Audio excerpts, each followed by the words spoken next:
Hey, everybody. Welcome once again. If it's your first time with us, you're in for some nice, relaxing, chill watch along and have us help make fun of ourselves and what's going on. We'll try to bring you as much information as we can. Joining me today is Mikko here. Yeah, I've been following the Inspiration4 mission here quite closely, and I think this evening will be quite awesome. Yes, indeed. So we are not able to do a fundraiser through the YouTube program just yet. Maybe next time we'll be able to do that for you. But we have a link in the description to donate to St. Jude's. This whole event put together by Jared Isaacman is just to raise money. I mean, obviously he's going to have some fun while he's at it, but the whole purpose behind it is to raise money for St. Jude's Children's Cancer Research. So if you are the kind of person who has a couple extra dollars to rub together and would like to donate to this, we've put a link in the description to do so. I'm Astro Rody, the Space Viking or Space Pirate. I don't know. Everybody keeps changing it on me. It sounds like I need to get some more costumes for us. But we'll see what happens in the future with that. We're so glad you're all here. We hope to have a lot of fun and bring you a lot of information. If you have questions, throw them up in chat. We'll do our best to answer them. We've got a link in the description as well for the FAA's new environmental study for the Starbase facility. And so if you want to take a look at that after the stream, it's there for you. Quite interesting. It's open for public comment, so please provide a comment there. What else have we got planned for today, Mikko? Well, we'll be watching the splashdown of the Inspiration4 crew, and that should be happening in about 90 minutes from now. So, yeah, it will be interesting to see that. But first, should we go over what actually has happened over the few days? Yeah, we can do that. We don't have a lot of B-roll ready to go for Mr. Producer, but we can certainly talk about it. Where would you like to start? Well, let's start with the launch, or the launch day. So, yeah, the launch went perfectly, and the crew got into the orbit. I think it was around 13 minutes after the launch. Oh, my cam is off. We got some video puke going on. So yeah, liftoff was spectacular. There was some great jellyfish shots. If you've been following this around on other channels and on Twitter and whatnot, there's been a lot of spectacular pictures of the liftoff. We of course covered it here. If you look around on our channel, you can find a link for that. Maybe somebody can throw a link to the original stream and throw that up in chat. But yeah, it was uneventful.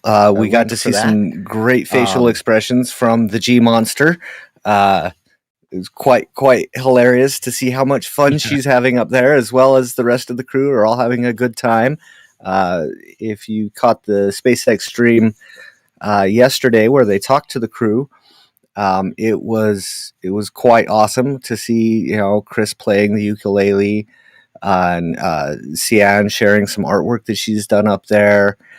Just fantastic stuff. Having a lot of fun with the bubble and sticking their heads up in there and taking some pictures and showing some video and things. And Jared, of course, being the mission director, is having a lot of fun as well. But also being very serious about the whole thing, because that's kind of his job up there, is to keep everything a little bit serious, while everybody else's job is to make it look so much fun, so that people will donate for St. Jude's and all the other fun things going on. Everybody doing flips and putting feet in faces and things. It's been really fun to watch this. I can't wait to see what Netflix comes up with in the final edit once they get footage down back on the ground and can start editing it all together. Just a fantastic, fantastic. The whole thing for the last 6 months, roughly, has just been so fun to watch and keep up with. If you haven't seen the Netflix episodes up to date so far, I highly recommend those. Have some Kleenex handy. You will cry, guaranteed. And Agreed. it's worth it. You know, even the burly Astro roadie myself shed a few tears, and I will probably watch it all again in preparation for the final episode on the 30th of this month, and I will happily shed more tears for that. It's very well done. Uh, I can't speak highly enough of it. So yeah, so much fun, so much fun. Yeah, absolutely. Did you see the video SpaceX or Inspiration4 did for the St. Jude's Hospital? They had a Zoom call where the patients could ask some questions from the crew. I think it was about a 10-minute clip as well. I did not have time to watch that yet, but I saw that there was a link to it on the St. Jude's website. If you click the donation link, you can navigate around and see a link that they have to the Zoom call. I imagine it was just as entertaining as everything else. So Yeah, absolutely. definitely worth watching. What do we have going on in chat? We have look, we have Mr. Rich LB in chat. We're so glad to see him hanging around the channel at the moment. You know, he's been a little bit absent lately, but that's okay. We're glad he's here with us now. Can you say hi to everybody for us, Rich?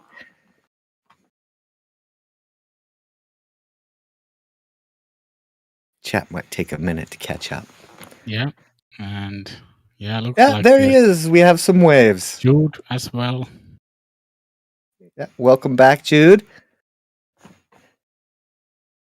Mystery Space Theater 3000.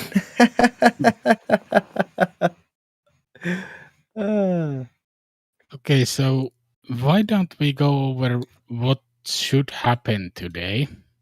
So this morning around 5:32 a.m. the forward hatch has been closed, so I think that's the one hatch that leads to the cupola. And then in about half an hour, 6:11 p.m. Eastern time, the trunk will jettison. 5 minutes after that, the deorbit burn will start, which will last 15 minutes. And just about 4 minutes after that, the nose cone will be closed. And after that, they will quite soon be in the atmosphere, and 7:02 p.m. rogues will deploy.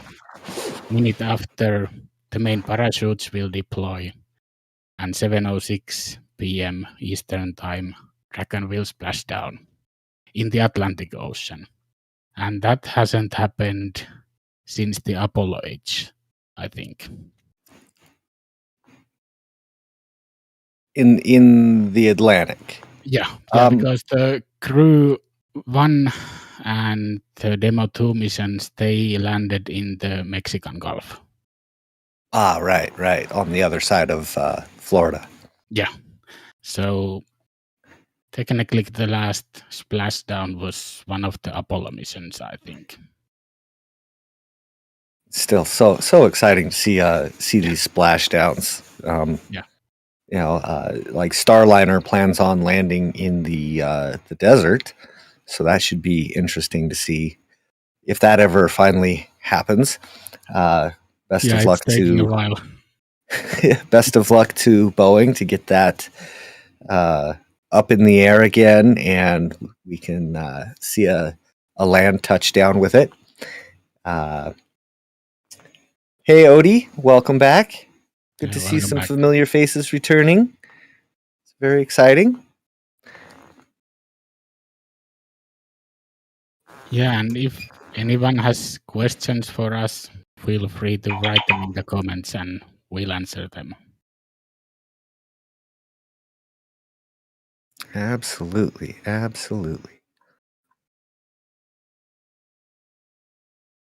And yeah, we do have about 20 minutes till SpaceX will go live with the mission.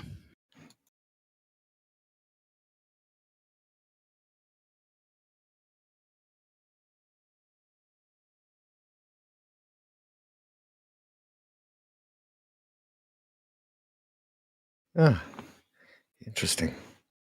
Okay, yeah. We have a lot going on today. Trying to just make sure everything's caught up and I can see all the things I need to see. There we go. I am not sure how long this is planning to be. A splashdown should be fairly quick for the event itself, but we don't know how much coverage we're going to get, both on scene and off scene, what kind of stuff SpaceX will be bringing from the newsroom. I imagine it'll be very similar to Liftoff, where they had 4 hosts in their newsroom.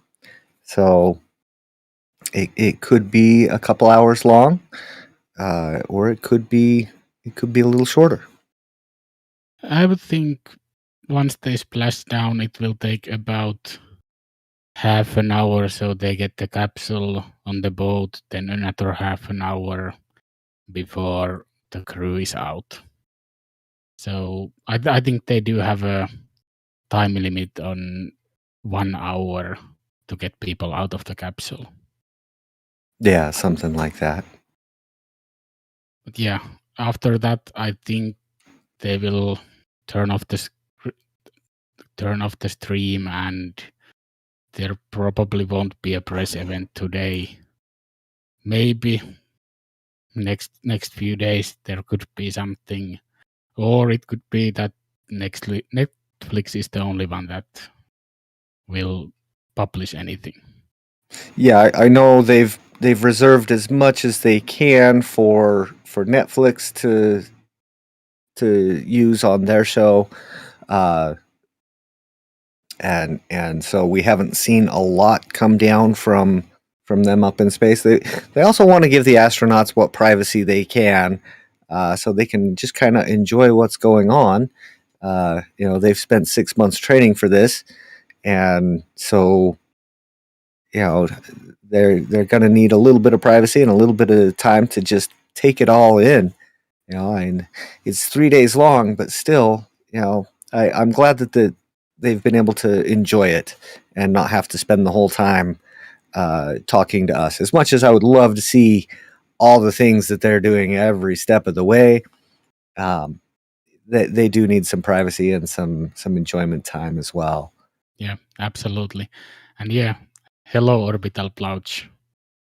Yeah, he's a guy from Germany.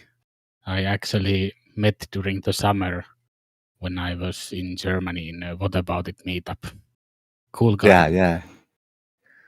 But yeah, there's also a vote going on our channel, so check the chat. Would you ride this SpaceX Dragon and eat cold pizza on orbit? I definitely would. Yeah, I definitely would as well. I would go up and eat nothing. I would also eat cold pizza any time of day or week. So, Yeah, the funny thing is, Elon actually answered a tweet when the Inspiration4 was releasing the list of items they have been eating, and Elon replied to it that sorry for the cold pizza. Next launch will have a food warmer and free Wi-Fi. And it seems like they are actually going to install some Starlink receivers on the Dragon capsules. Elon actually talked about that, so they would use the Ka band, which is the radio frequency. That would probably be if they are under the satellites, and if they are at the same height in orbit or higher, they would probably use the laser connections that they are deploying to the current satellites. So yeah, that will be interesting to see. 60% of you would happily eat cold pizza on orbit. That's quite low percentage. Yeah, I thought we might have 100% on that one. Yeah. Maybe we have some pizza people who don't particularly care for pizza, or maybe we have people that just want to watch and wouldn't actually go up to orbit. Yeah, that's possible too. So some interesting things happened with their flight. They actually went a little bit higher in orbit than they were projecting to go, which means that other than the Apollo era, there's only one mission that went higher than them since Apollo. So it was interesting. I think it was they went about what 12 or 14 kilometers further than they thought they were going to go. Yeah, I think the height was around 585 kilometers or something along those lines. 585 or 589 or something Yeah, like that. They something went like that. Yeah. a little bit higher than they were expecting. Yeah. They probably didn't mind. Michael Henry, that's hilarious. Yeah, I don't know if I would want to be in a rocket that was coming down without any protection. I wouldn't want my bits to get jostled around like that. I don't think a little bit of security is kind of a nice thing. Yeah. And yeah, actually, I think yesterday evening the Crew Dragon already lowered to orbit under the International Space Station. I think it was around 375 kilometers. And I think it was Scott Manley who tweeted a picture where they were about 10 minutes apart seen from Earth. So both were photographed in a camera. Yeah. Pretty cool. Rich says, I mean, they're ditching the trunk before deorbiting. Does that count? Yes. Yes, absolutely it does. Sure. Yeah. We got about 12 minutes left before SpaceX goes live, and we can have a little bit more information on what's actually going on right now. Once again, thank you everybody for joining us. There's a link in the description if you want to donate to St. Jude's. The whole point of this thing is to raise money for children's cancer awareness and treatment and things. So if you want to go check that out and take a look at it, please do. We'll be here the whole time, so if you need to go do that now, that's fine. Or if you want to wait till after the stream, that's totally up to you. We will be here either way. Yeah, absolutely. Till the end of SpaceX stream, at least. Yeah. And yeah, there's about 10 minutes till SpaceX is live. And yeah, today is a much better day to be up late because on Wednesday, Thursday evening, or from Wednesday to Thursday night, yeah, it was around 4 a.m. when I got to bed. Yeah, it was pretty late for me too. Yeah, but during the weekend it's not so bad if it's close to 4 a.m. or something like that. Yeah. So, I couldn't find a link for how much total has been raised. I know there's one somewhere, but just looking at the SpaceX feed, they alone have raised $500,000. So that's coming along pretty good. I saw some tweets showing some of the other channels that are doing streams of these things, and they also have brought in a fair amount of money as well. So it's great to see that that it's getting some donations and things, because that's really what the whole thing is about, is to help that. So. Yeah. And one of the best ways to actually raise funds for St. Jude is the selling of the zero G indicator. So everyone should go and buy it when it restocks because it was already sold out. Unfortunately, they may only be shipping to the States. So I'm a hermit cosmonaut now. That's another costume I'm going to get. Oh, on the last stream, the audience couldn't decide if I was a space Viking or a space pirate. So maybe I should get a cosmonaut outfit as well. I would definitely think the space pirate look would be great for you. Yeah, eye patch and a hook, and on the background you could get some kind of spaceship interior, your green screen.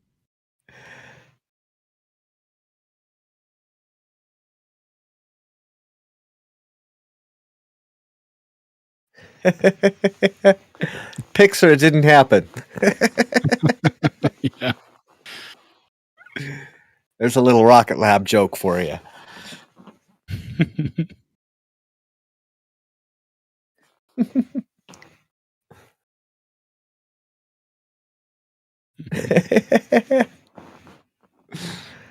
Do it. Do it. Is that an arm shake? Where's Liz today? Must be too late for her to be up at this point. Could be, yeah. Space trucker. So what has been your favorite moment of the Inspiration4 so far? I think I just love I can't decide really. It's either the inside view of the cabin during liftoff with everybody's facial expressions just like, oh my gosh, this is worse than I thought it would be. And then, they had the G monster back in the back going, yay, more, go faster.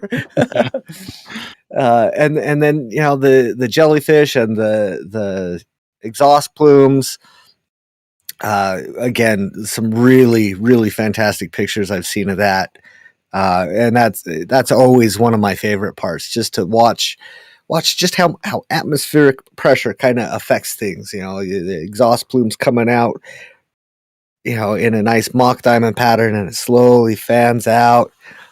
When you can see that view from the rocket looking down at the exhaust, it's spectacular. And then looking at it from the ground with the vapor as the rocket breaks through the sound barrier and the vapor is suddenly gone. Like so many things are just always my favorite. But these crewed missions, seeing what they're doing inside the cabin as they're literally experiencing what I can only imagine is exciting and terrifying at the same time. Yeah. Yeah, in the chat, Michael asks, where are you all from? So everyone could write into the chat where they are from. Personally, I'm from Finland. And I am from Utah in the United States. And I would have to say my favorite moment would actually be the Netflix series, because there you can listen to some of those technical details that always interest me. And I would want to hear from the crew, how did it feel to launch on the rocket, and how will the splashdown and landing feel? I think that was the most important part with DM2 mission and Crew 1 when they told about the ride. Yeah. The Netflix series has been quite interesting. I love seeing like SpaceX's training facilities and whatnot. And they don't show a ton of what they have going on there, but they definitely show a lot more detail than we've seen in the past of what they have going on in their facility. So it's definitely definitely very cool thing to watch. So I can't wait to see what's next on the series. So yeah, that's definitely an enjoyable part of the whole thing. Yeah. Yeah, absolutely. And yeah, SpaceX does have the pre live stream music on, so we'll change to that stream once it starts. It hasn't really started yet, though. Yeah, I myself am not LDS. I was raised in the dominant religion here in Utah, but I don't prescribe to religion personally.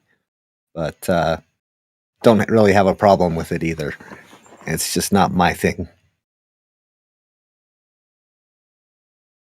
Yeah, yeah, that's it's not really something we get into here at Total Space. We're about the space stuff. Yeah, absolutely.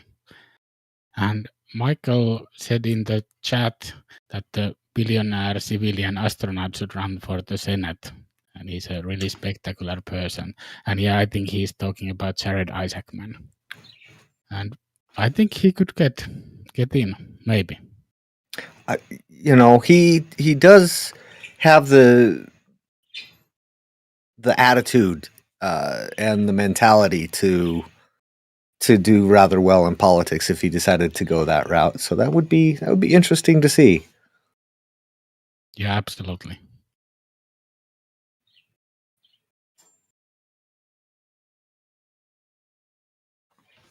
And yeah, Michael, I think the Starship launch will be one of the most exhilarating human experiences possible.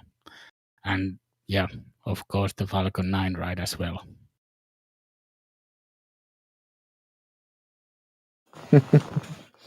Yeah, the Starship launch. That's man, that's just going to be like overwhelmingly huge. Like so many cool things coming up in space the rest of this year, and that definitely is at the top of my list. So just I think it's so dang big and so much fuel. Like it's it's gonna be loud. It's gonna be loud. Yep, I think it will be louder than the Saturn V, which broke some windows quite far away from the launch pad. Yeah, those rockets they can break some windows, that's for sure. And I keep breaking my camera, yeah.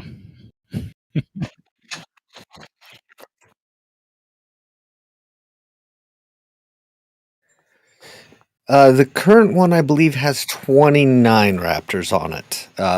But the next one, I believe, is going to have the 32 or 33. Although they may push up to 36 or 37. There's Elon's been throwing out some tweets over the last couple days since the FAA released their statement yesterday, which the statement actually lists Super Heavy as having a total of 37 Raptors. Yeah, that's what the FAA document said. Up to, yeah. Yeah. So, and Elon answered to that 33. Yeah. But then he also said it's almost begging for 3 more or something like that. They haven't really been able to keep quite up to date with all that, but yeah, I think that was about if there was 36 engines on the 33 engines.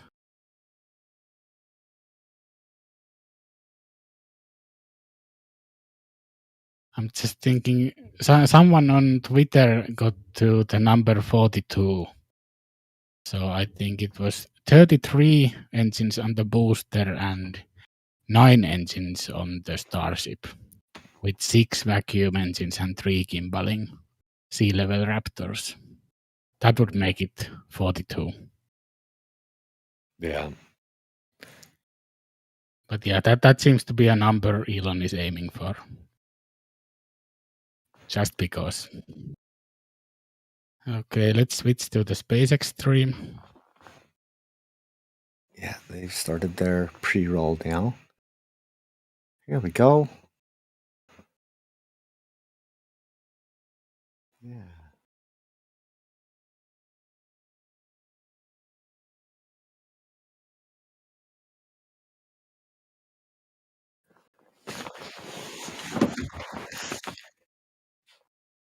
Thank you, everybody, for joining us. We're just now joining SpaceX, so maybe we can turn the volume on that and have a listen to what they have to say of what's coming up for us. Sounds good. Civilian astronaut mission to orbit. My name is Andy Tran, a quality engineer at SpaceX. And I'm Jessie Anderson, a production and engineering manager here at SpaceX headquarters in Hawthorne, California. Today, we are awaiting the return of our 4 incredible civilian astronauts, Jared Isaacman, Dr. Cyan Proctor, Haley Arsenault, and Chris Sembrowski. These 4 astronauts are wrapping up the 3rd and final day on orbit in preparation for splashdown in the Atlantic Ocean off the coast of Florida at approximately 4:06 p.m. Pacific time in just about an hour from now. The crew's return to Earth officially began yesterday around 3:19 Pacific time when they initiated their first downhill phase burn, followed by the second downhill phase burn roughly an hour later. Now, each of these events involved short firings of Dragon's Draco thrusters to lower Dragon's altitude in advance of re-entering the Earth. Following these 2 burns, the crew finished out a day of medical research, calls with family, and then turned in for their last night of sleep on Dragon around 2:30 a.m. Pacific time.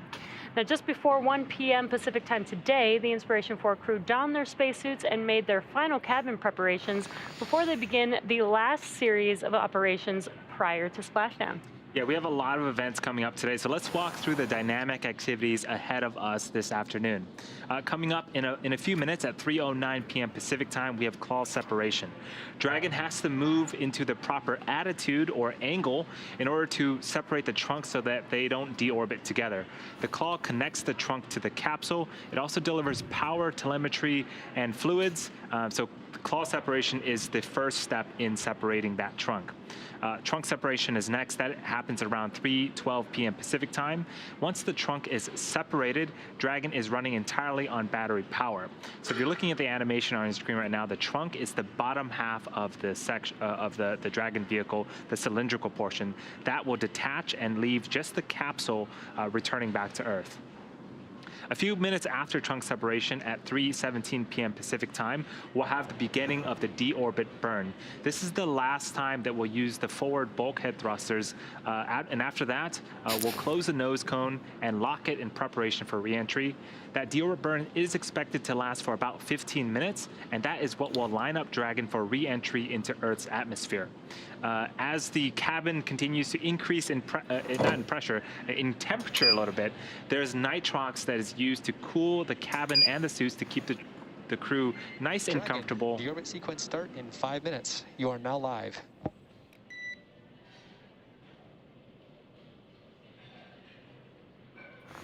And copy that, SpaceX. We show the same.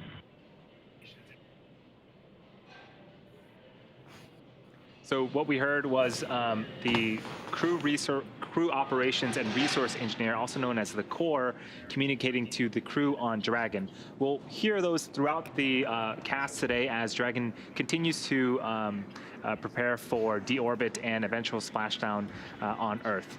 But so as we begin the deorbit burn and Dragon begins to make its way back to the Earth's atmosphere, we do pump nitrogen and oxygen through the cabin to make sure that the astronauts are nice and cool.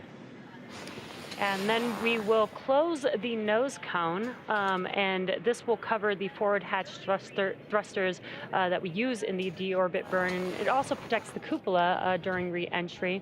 And then during re-entry, we will have a known calm blackout period of time. This is an expected loss of communications with Dragon for about 7 minutes as Dragon passes back into the Earth's atmosphere. About 7 minutes later, we will regain that communication around 3:53 p.m. Pacific time, although the timing is not exact.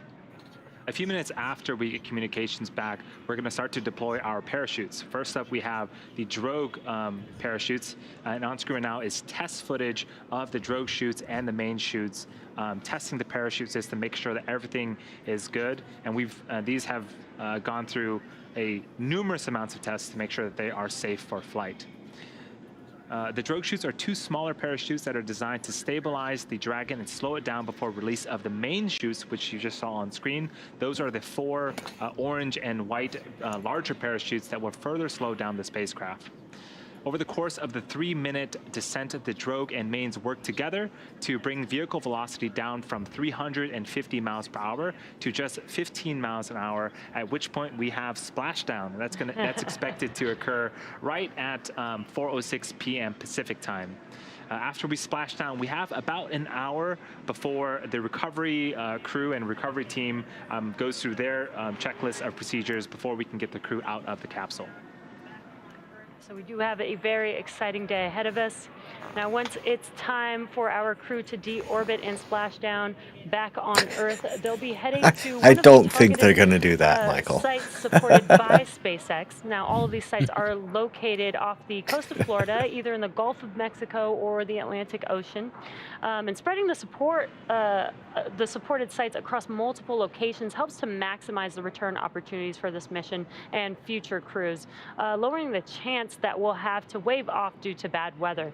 Now, since Dragon is capable of splashdown on either side of the Florida Panhandle, we have 2 identical and fully equipped recovery vessels ready to support, one in the Gulf of Mexico and the other in the Atlantic Ocean. And it looks like we also got a live view onboard Dragon with our Inspiration4 crew. Yes, this is the over-the-shoulder view. On the left-hand side, that is the mission commander, Jared Isaacman, and to his right is the mission pilot, Dr. Cyan Proctor. So what they're interacting with are some LCD screens on Dragon. Chris looks a little nervous, shaking his legs there. The vehicle, about the mission profile, and they'll be tracking. Haley's just going, "Oh, this is going to be fun."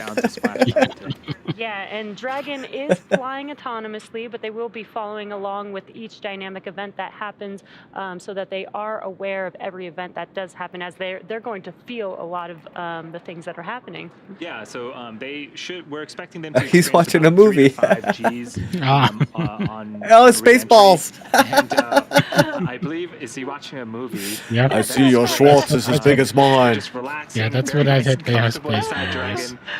Yeah, it looks like they're entertaining. I know, my favorite part of that is when on their flight back home, essentially. they beam him, one of the characters, from like the next room over, and they put his top half on backwards to his bottom half. And he's like, "Why didn't anybody tell me my butt was so big?" As well, which Chris is enjoying. And I would be remiss to mention that Haley, who we got a brief shot of, she was sitting on the far right-hand side next to the window of Dragon. Haley Arsenault is the medical officer, and that will round out the Inspiration4 crew. So in the lead-up today, SpaceX selected primary and alternate splashdown locations off the coast of Florida. The selection process works with a lot close of... separation. Sequence start. So trunk. Yeah. And copy that, SpaceX. We show. That's the little hook thing that Cool, so we got the reaches call around that and holds the deorbit capsule sequence down and is on. Starting, Yeah. Again, we're going to be starting off with the separation of the claw and then eventually the trunk. So again, you'll hear those beeps throughout the cast today. Those are Quindar tones, and effectively what those do is they help to clear the air to make sure that communication to and from the crew and ground are nice and clear. So Jesse and I will try to pause and make sure that you guys also are able to listen in to that as well. But I was mentioning the splashdown sites. So we have primary and alternate splashdown sites located off of the coast of Florida. The selection process works, and it takes into account a lot of different variables. And it looks at weather. It looks at wave height, wave period, visibility as well. Yeah, and you can see on your screen, this is the primary landing site. And it looked like the waters were pretty calm, so that's pretty great. Today, our primary landing site will get the crew back home with a splashdown at about 4:06 p.m. Pacific time today.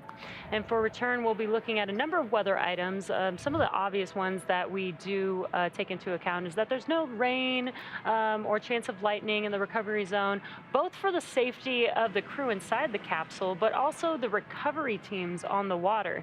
We're also looking for wind speeds less than 15 feet per second or about 10 miles per hour, relatively calm seas so that we can safely execute recovery operations, which includes landing a helicopter on the recovery ship to fly Jared, Haley, Cyan, and Chris back to Florida.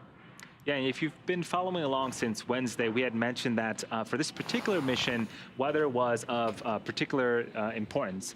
The Inspiration4 crew did not go for an extended duration to the International Space Station. They were orbiting the Earth for the duration of their mission, so we had to make sure that weather was good on ascent, at liftoff, and also for splashdown today. But as Jesse mentioned, looks like we have some pretty good visibility. The waves are not choppy, and so things are looking great for an on-time splashdown later on today. And for these operations, SpaceX closely coordinates with the United States Coast Guard to establish a safety zone to ensure public safety and for the safety of those involved in the recovery operations, as well as the crew on board the returning spacecraft. Multiple notices are issued to the mariners in advance and during recovery operations, and hopefully Coast we Guard don't see patrol any boats are waveboard boats. deployed to discourage boaters from entering the splashdown zones. Now, we want to stress to the public the need to respect this safety zone. Recovering a spacecraft from the water is a hazardous operation, and Yeah, any let's other boat interfering increases let's be risk to mindful the in the astronauts chat in the that capsule, we are a the teams family-friendly working to channel, recover them from the and water, and the safety of those there that come to can the boat. be So for the underage safety of our viewers. crew and for So let's your try safety, to we recommend that you sit let's back try and watch, to as we will be bringing let's you try to the keep things best possible G-rated if we views of our can. Thank you. astronauts' We would homecoming. appreciate it. Dragon, nominal trunk jettison. And copy that, SpaceX. We definitely felt it. So it looks like we had successful call separation. Again, that detaches the umbilical that routes power and fluids from the trunk to Dragon. So now Dragon has also separated its trunk successfully. And so that does a couple of things for us. When we re-enter and the parachutes deploy, we want to make sure that there is as little mass as possible. It gives the parachutes a bit easier time to decelerate the vehicle. The second thing it does is there are some heat shields and some Pika tiles that we'll talk about a little bit later on. And their job is to protect the capsule and the crew from all of the heat that's being generated during reentry. Jettisoning the trunk exposes that heat tile and allows it to face forward during reentry. Yeah, and again, now the Dragon capsule is on battery power. So the trunk typically provides power while they're in orbit. Now that we no longer have the trunk, it is working on battery power, and it will have enough battery power and then some to make its way back home to Earth. So up next, we have the deorbit burn. This is the last time that the forward Dracos, which are the 4 thrusters located at the top of the vehicle, will ignite. The deorbit burn will place Dragon on a precise trajectory to return to the splashdown zone off the coast of Florida and last about 15 minutes. And again, this journey back home actually started yesterday with 2 phase burns. Those 2 phase burns, as you may know, the crew made their way all the way out to 575 kilometers away from Earth. I think the furthest they went was 590 kilometers during their mission. But the two phase burns yesterday did bring them back down to approximately 365 kilometers. So after those phase burns, this helps bring them just a little bit closer to Earth. And then today, after we've now jettisoned the trunk, we will have a deorbit burn, which will set them on the trajectory back to the splashdown landing zone. Yeah, so we are expecting that deorbit burn to begin in about 3 minutes. Again, it is going to last for about 15 minutes. And as Jesse mentioned, that is sort of the final burn before Dragon begins to reduce its altitude, get away from that orbital velocity of 17,500 miles an hour, and start to make its way to its splashdown zone off the coast of Florida.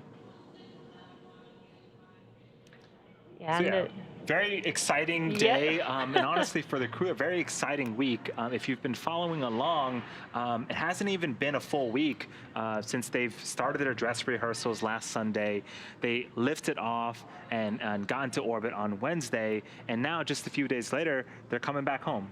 Yeah, and this has been such an incredible mission. Again, this mission was to help fundraise money for St. Jude. Their mission was to try and raise $200 million for St. Jude Children's Research Hospital.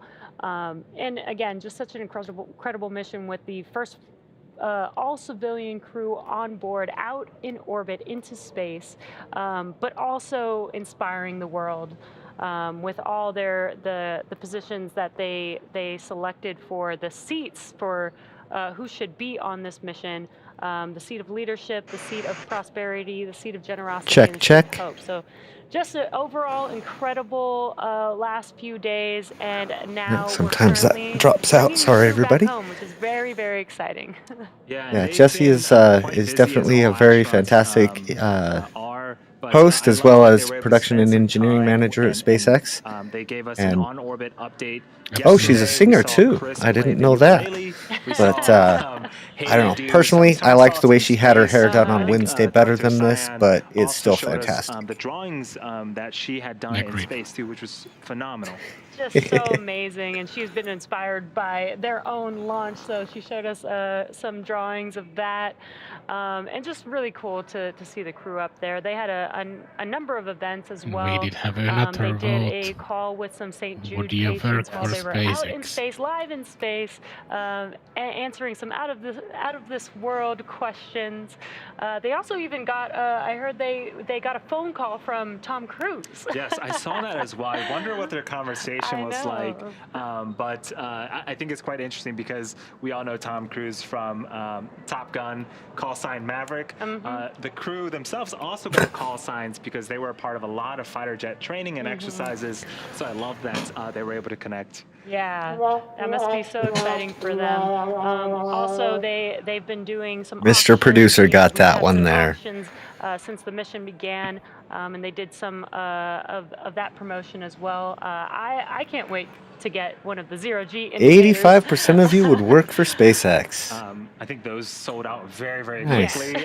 The Space Dog, you might have seen it. We might be able to get shots of it if we ever get shots inside the cabin again. But, if I needed a job, yeah, super cute. And, I would definitely apply for also, SpaceX. Again, represents a great cause. But I think I got the job thing covered. If you are watching on YouTube, there is a donate now button on the right-hand side of your screen. I couldn't even apply. We fundraised a ton of money so far. I think since I'm in a wrong country. We've raised an additional $20 million. Who knows? They may open an international raised out of the total branch at some point. $200 million. So thank you to maybe everyone for that's already Starlink, donated. but And I if you think can donate in unless any ITER way, shape, or form, changes, please there do. Super won't appreciate be it. any And again, it's change. all for a great cause. Yeah, such an incredible mission again.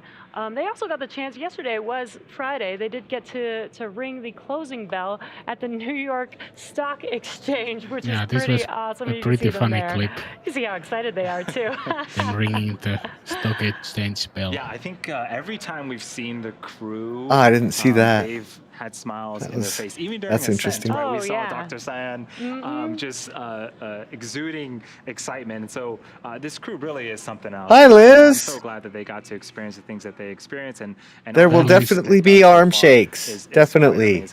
Yeah, I don't. and for the first I'll have to move over here. crew, Other way. These are some pretty Definitely arm incredible shakes. people. I don't know about ice If cream. you've been following along, or if you haven't seen it yet, Netflix and Time have a documentary. I'm not sure if I have any ice cream on the left. I crew think I and ate on it the all. mission. I think I have some some left a from lot more and get from to see the Thursday. training they're going through. And this is an awesome live view from our selfie camera on the Dragon looking at the Dragon Oh, cupola, yeah, right. They and did the sun indeed looks reveal that amazing, they Earth talked to looks Michelle amazing. Obama. Wow, that's I know. And amazing. I think they for the also talked to Inspiration4 Tom crew to peek their head Cruise in there and and Bono. get a first-person perspective through the brand I've new talked to cupola. Bono as well. Oh gosh, That's Yeah. fantastic. that is Yeah. fantastic, and I think Chris has Well, been very, you know, very the more busy I learn about taking Bono, photos the of more the Earth through the cupola, the more and, interesting he just is. trying You know, to he's make as always much of involved his in time and political space as things, possible and give back to the and community. you know, as well as being There he a popular There he is musician. with his camera. I've Uh, heard he's been taking he tons just and is such tons of an photos up interesting there. character. I can't wait to see Yeah. what photos they have. Great pictures. There he is. Inside of the cupola. Chris as busy taking as ever. pictures from the cupola. And Chris himself, when he was younger, was he used to stargaze on the rooftop of his high school, and so now I'm not sure if he gets to found what he's looking Earth for. gaze from space.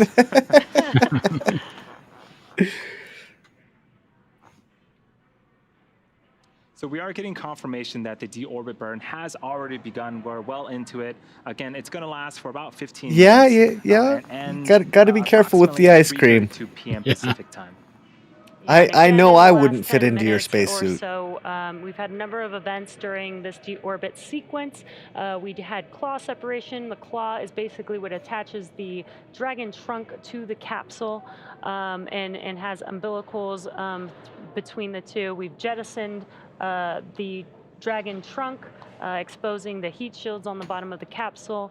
And now we are currently in progress of the deorbit burn, which is going to basically deorbit the vehicle and get it on a trajectory on Those its way spectacular back home burnt to Earth. views.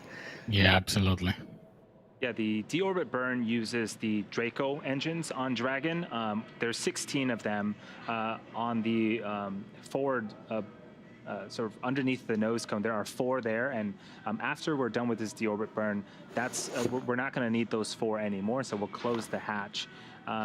Dragon also has another subset of engines known as the Super Dracos. We're not using them as part of the Splashdown. They're super more strong, arms, less ice and they're cream. really only reserved for the launch Good escape tip. system during ascent or in case there's an emergency. But we're just relying on the Draco engines right now.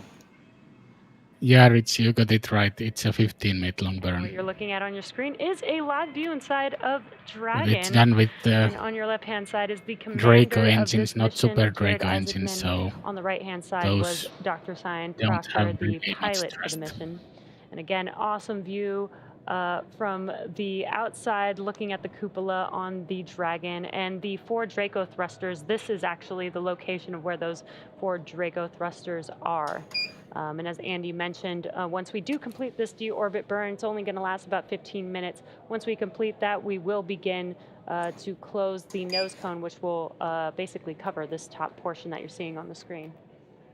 Welcome, Yeah, welcome I love everybody this that has shot. joined us. If you pay We're mostly just listening the team is suited to up in what their SpaceX spacesuits. is letting The us know what's gloves going on, themselves are but actually if you have questions or conductive, so they comments, can still we'd love use the to touchscreen, speak with you in the interface chat, with, and we'll try monitors to through the spacesuit. shout things out from time And to right now time we have the and join in visors on the up, conversation but with the you suits live. themselves, the way they're created, it's a one-piece Absolutely. suit, and the helmets are actually 3D printed and customized for each of the crew members. Yeah, and right now, Jared, Cyan, Haley, and Chris are currently using their screens on their tabs, and they're basically following along every one of these events. You know, they are out in space and inside of this vehicle. Welcome when back, the Vampy. thrusters do turn on, they do feel Vampy? that, Man, and they do hear. I'm going to butcher that every time, aren't I? Some of that from inside of the capsule. It doesn't exactly sound like what you would hear an engine sound like down Glad here you on made Earth, it but in they time. do hear some of the clicking of the valves when the engines do start. Did Inspiration4 Faye bring crew ice has cream been and on arm orbit for shakes? about 3 days. Liz We're wants to expecting know Splashdown, if we all in have about 40 ice minutes, cream actually. and arm And shakes. so, especially after we finish the deorbit burn, things are really going to start to move. We'll close the nose cone, and then we're going to start, the Dragon capsule is going to re-enter the Earth's atmosphere. We're going to go through that Yeah. of communications. Definitely. blackout It does for a not couple of seem minutes. like 3 days And ago that then, they launched. It parachutes seems deploy, like and we're going to see them back here on yesterday. Earth, And I in- bet it's in been just even under 40 faster minutes. for Yeah, the and crew this up is a there. significant thing to Absolutely, mention. yeah. There will be a blackout period for approximately 7 minutes, and that happens when the vehicle does enter back into the Earth's atmosphere. Outside of the Dragon capsule will heat up to almost 3,500 degrees Fahrenheit, and what that will do is cause a layer of plasma around the Fruity vehicle, Pebbles ice which cream. will prevent some comms That sounds good. from coming through. But once they are through that period, we should be able to regain those comms. The core here in Mission Control Hawthorne will do some comm checks to make sure that they have reestablished those comms between Dragon. I think they'll all want to know when they can go again. Yeah, totally.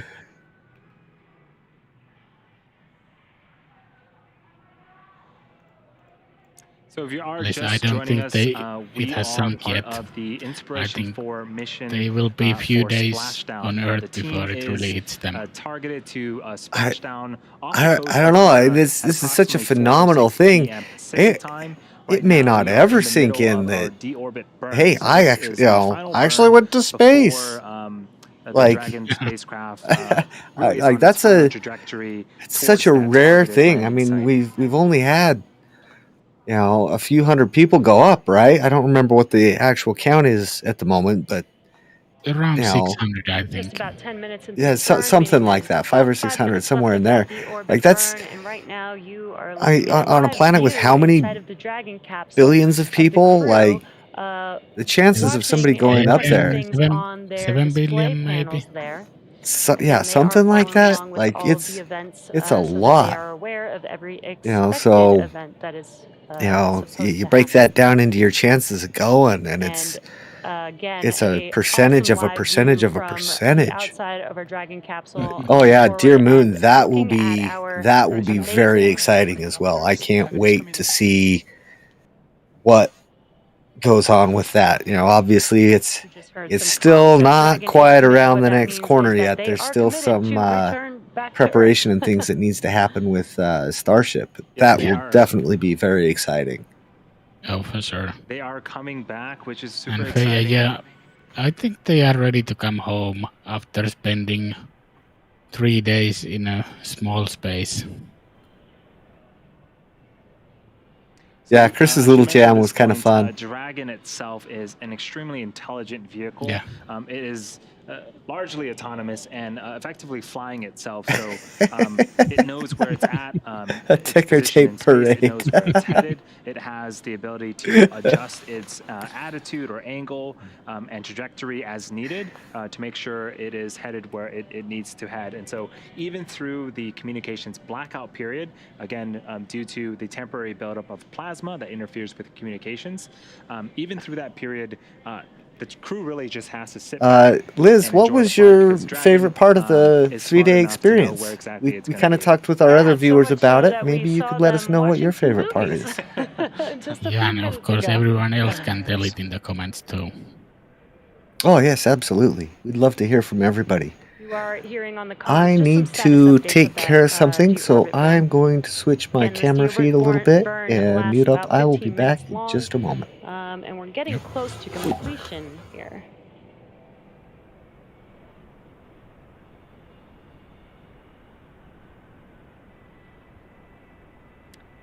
And actually, something to note, if there are people watching live Splashdown, they might actually get to hear the sonic boom as quickly as Dragon re-enters the Earth's atmosphere and should is actually, coming down. They will Axiom be is traveling not faster the than next mission, I the think. speed of sound. So There will be you'll get a sonic boom. Yusaku Hub when they will come be back flying through. on Yeah, I think that the folks Soyuz that this December. are nearby or live close So enough that to will the be coast, the they might next- even be able to see Dragon. next It is tourist mission, a I think. daytime splashdown. And next year, which of is course, super there's the exciting. Axiom one. And So yeah, in not sure about the about Russian 35 movie minutes, we're expecting when it Dragon was supposed to be capsule launched. resilience flying for the second time and returning for the second time, and the Inspiration4 crew members to return back to Earth and splash down into the coast, off the coast of Florida. Yeah, and again, we just heard a call out that we're probably about 3 minutes away from that deorbit burn completing. But yeah, Andy, it's been so exciting. Just this mission overall has been so incredible. Again, the first all-civilian crew Rich, to I go don't to think orbit. the module is And related they're to raising the money for mission. St. Jude. It's just been an incredible mission so far. They've been out in space. You know, talking to think St. it's going Jude's to be ready patients, in raising time. money, doing some science experiments for us so that we can see, you know, what does microgravity do to, you know, the regular person like you and me. 13 minutes. Yeah, I think you bring up a good point that I don't think we've talked about yet, is all the science that they've done. We saw earlier in the week some experiments with some portable ultrasound devices. There's an experiment to study how fluid shifts and sort of the relevance of up and down in space that could potentially help contribute to motion sickness, both in space and back here on Earth. But the really cool thing, in my opinion, is all of the data. All the data that they're going to gather, that's going to be put in a repository, and everyone has access to it, essentially. And so you typically don't get that with normal missions, but for Inspiration4, I think one of the hallmarks is they wanted to make sure that they were trying to further science as much as possible and further human space exploration. Yeah, having the access to that data available to literally the entire world only allows you to have, you know, as many people to utilize that research. And should I actually check the mission where the actress and the cameraman will be flying? It's actually 5th October, so that's the next mission to the ISS. Very exciting. So after And the Freya, deorbit yeah, burn, I think they again, will we won't reuse need this the, capsule Draco for at least thrusters 5 times. in the, That was bulkhead the anymore, goal and so we for will be Dragon initiating 2, the close about 5 of the reuses nose of the cone. capsule. Oh, here's a great animation. Maybe nose cone more is the or very, maybe very less top. if You're going to it see it latch open. performs That's where the as Draco thrusters are expected. at, but after they're done firing, we're actually going to be closing it. And so if you're here since the beginning of this particular cast, the bottom section of the capsule, that's the trunk section, the bottom half of that has already been jettisoned, and right now the top portion, the capsule, Rich, that's where they the crew won't is in, use and that is crew what is capsules returning to for Earth and cargo. making it splash down off the coast of Florida here in a few for burn minutes. termination.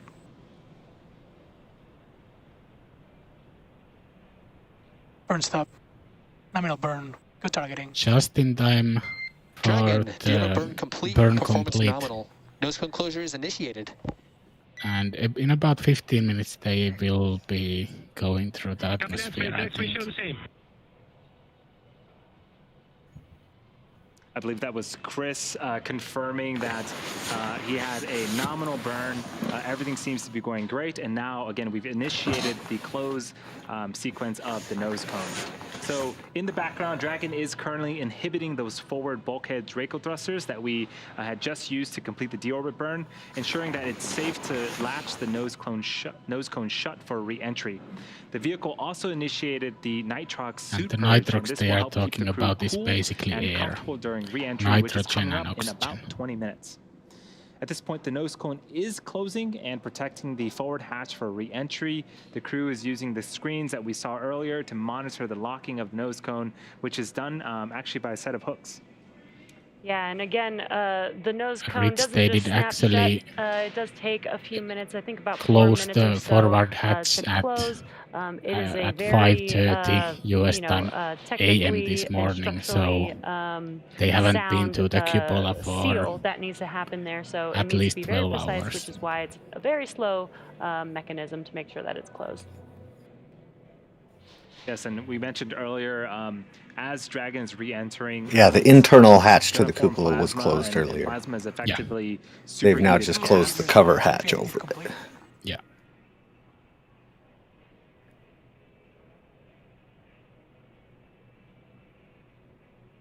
So that call out was for the slew being complete. So the slew is effectively maneuvering.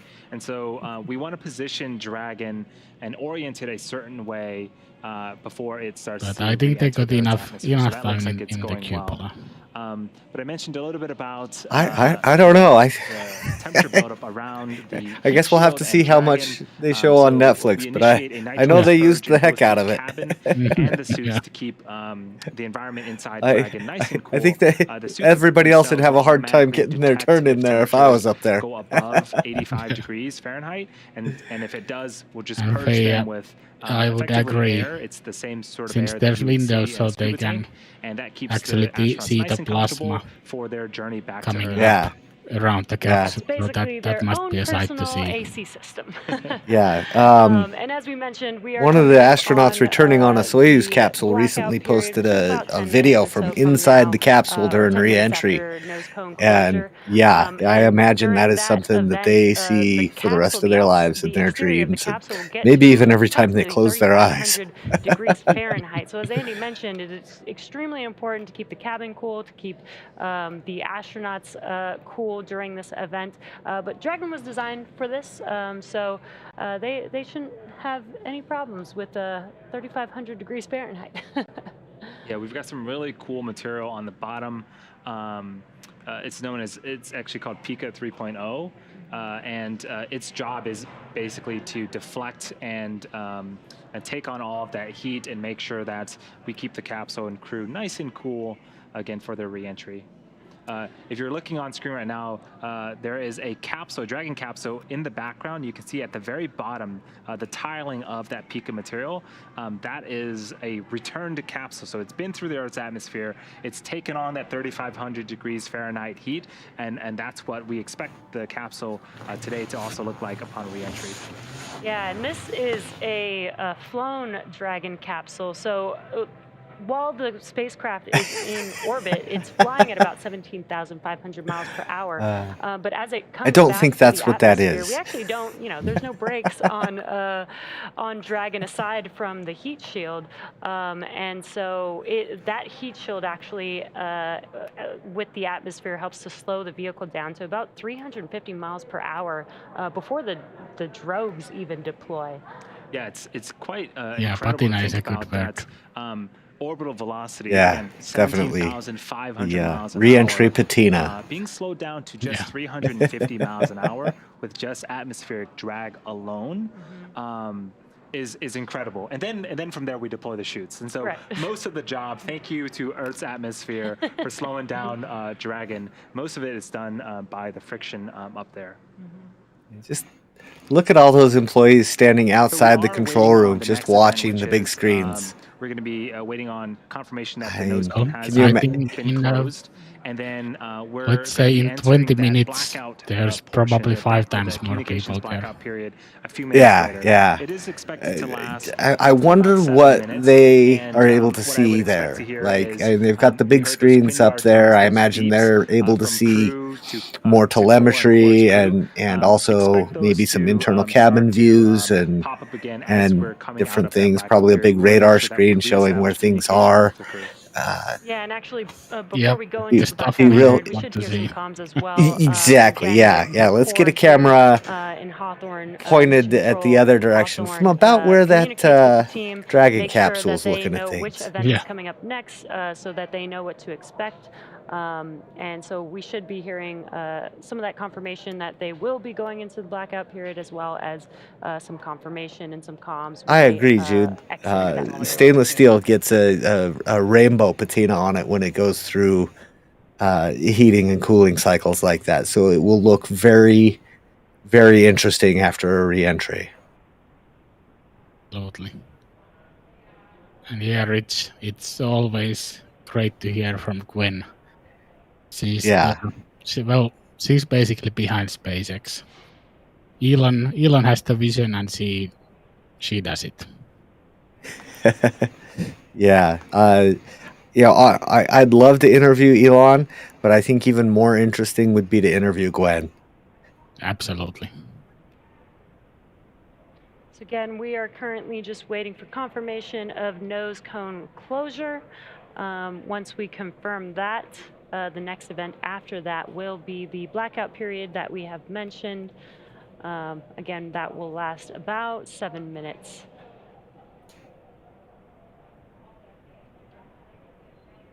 What you're seeing on your screen right now is Mission Control Hawthorne here at SpaceX headquarters. Looks like you can see Gwen Shotwell sitting in the front row there. Is that her in the center of the front row? All-civilian crew, the Yeah, that's her. Inspiration4 crew, returns Yeah, I think back she home to might Earth. be jumping around after a successful splashdown. I think you're right. It's hard to tell who people are when they're wearing masks and small on screen like that. But Florida weather in the fall can be tricky, but we got excellent weather during liftoff on Wednesday, and Yeah, good timing, Rich. pretty darn good weather right now for Splashdown as well.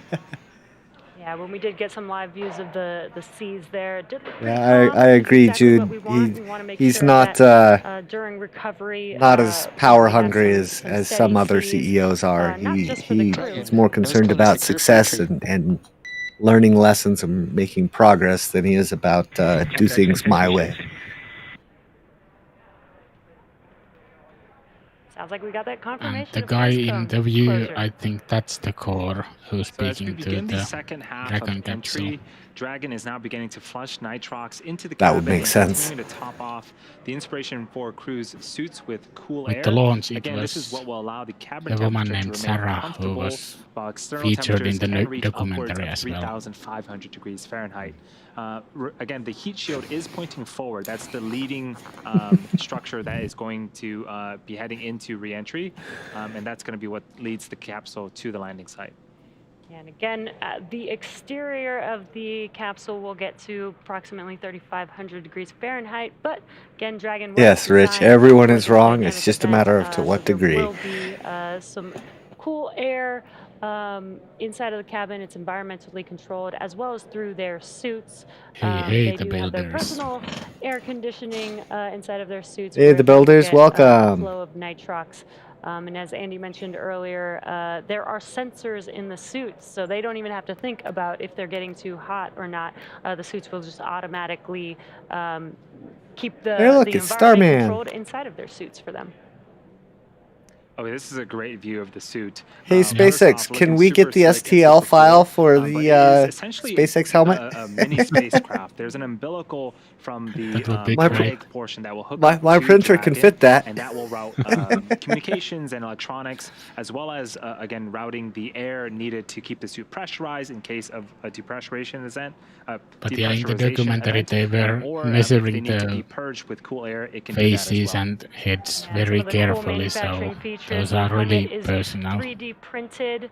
The material of the exterior of the suit is heat resistant, as well as the gloves are. I would assume that they get to designed, keep they're them conductive because they're so that so they're designed individually to be able to use sized them and on the measured. touchscreen. The And the again, likelihood they're of all someone else custom being made able to for each fit of in the your astronauts. helmet is The chairs themselves is are also custom probably fitted. pretty There unique. are a couple different sizes, and the armrests can be Yeah, adjusted. that's an interesting question. For The the thing astronauts' that preference. comes to And so, me is you know, we want to make sure again the if crew the is suits as are given comfortable to and as them, safe as could possible someone for landing. The from seats will a actually competing recline up to company its come and look landing at those position, and suits? then there is a 5-point belt Yeah. that will keep the astronauts in place to make sure that everything is nice and comfortable for the team. yeah, would yeah, be yeah, nice you're, engineer. And yeah, you're paying we that much have for a Dragon launch. tracker, To and that's what you're seeing be able on to your keep the screen. You can suit might see, be that Dragon might be is just a perk currently of having taking flown west, with SpaceX. of Yeah. South America there. And But on yeah, their that's an way, you interesting kinda see point. their You know, someone could go on a trajectory, flight heading and then towards the coast sell the of suit to a Florida, competitor for their splashdown today. in order to recoup some losses on the price of the ticket. Yeah, we are expecting to enter that that blackout period in about 2 minutes here. We should hear the core communicate. We've made to some the minor team adjustments here in a to couple of the minutes, stream that we are overlay then entering the blackout period, and then since we'll the launch reestablish stream the other day. But communication, yes, once we're through this with is a that. fairly new overlay. I believe Dragon, this is the SpaceX for entry third brief. stream we've done with portions of this overlay. Go SpaceX. Jared, you looking Fourth. good? Oh yes, that's right. No It's the Delta's fourth. We timeline. did two Vehicles two nominal, tests and tracking no then issues. The deorbit burn we was had a right lot down of the middle, things with kind of nominal landing site target. ironed out for No the deltas on weather or Inspiration4 recovery. launch, and We're now looking forward to having we've you home shortly. made a couple of adjustments in order to do the splashdown stream. Yeah, and shout out to Marko Any Makuc. copy that, Check SpaceX out to his deorbit 4. Twitter. Good deorbit It should burn. be in the Vehicle's description. healthy. Recovery Yeah, course is yeah. There's a there. link for Weather's Marco in the looking description. good. He's done a fantastic job putting Good this feedback. together, as well as some help from others. But yeah, it's fantastic, and we like to thank him a great deal for all the effort he's been putting in behind the scenes, not only on this but other things we're doing here at the channel. So Marco is definitely a big help to the team. Yeah, absolutely. So And we Freya, heard yeah, some I awesome think calls. next from the Halloween core. there The could be a deorbit few burn looked few good. SpaceX suits. Re-entry and weather all look good. Hopefully more than everything you would want to hear Stormtroopers. for Splashdown, we got it. And so things are looking great for Splashdown in about 20 minutes here. Yes, the builders. That's exciting, this and things one that will he's start been to working get, on for very, us. very dynamic, and a lot of events will happen over the next 20 minutes or so. Yeah, we like it too. It's quite nice to actually So at this have. point, we are We've been entering, wanting one for a while, here but shortly, a we've been communications trying to blackout period, which push out other lasts content and approximately things. So 7 minutes finding due to time to work plasma on something formation like this has around been the a little bit spacecraft. challenging. During this time, no vehicle telemetry So is received by we're mission glad to control have the help or of the someone recovery team. putting And together no something external like this for us. No external commanding of the vehicle or voice communication is possible. As a reminder, though, Dragon is designed to fly itself and continues to 200 autonomously. kilometer altitude.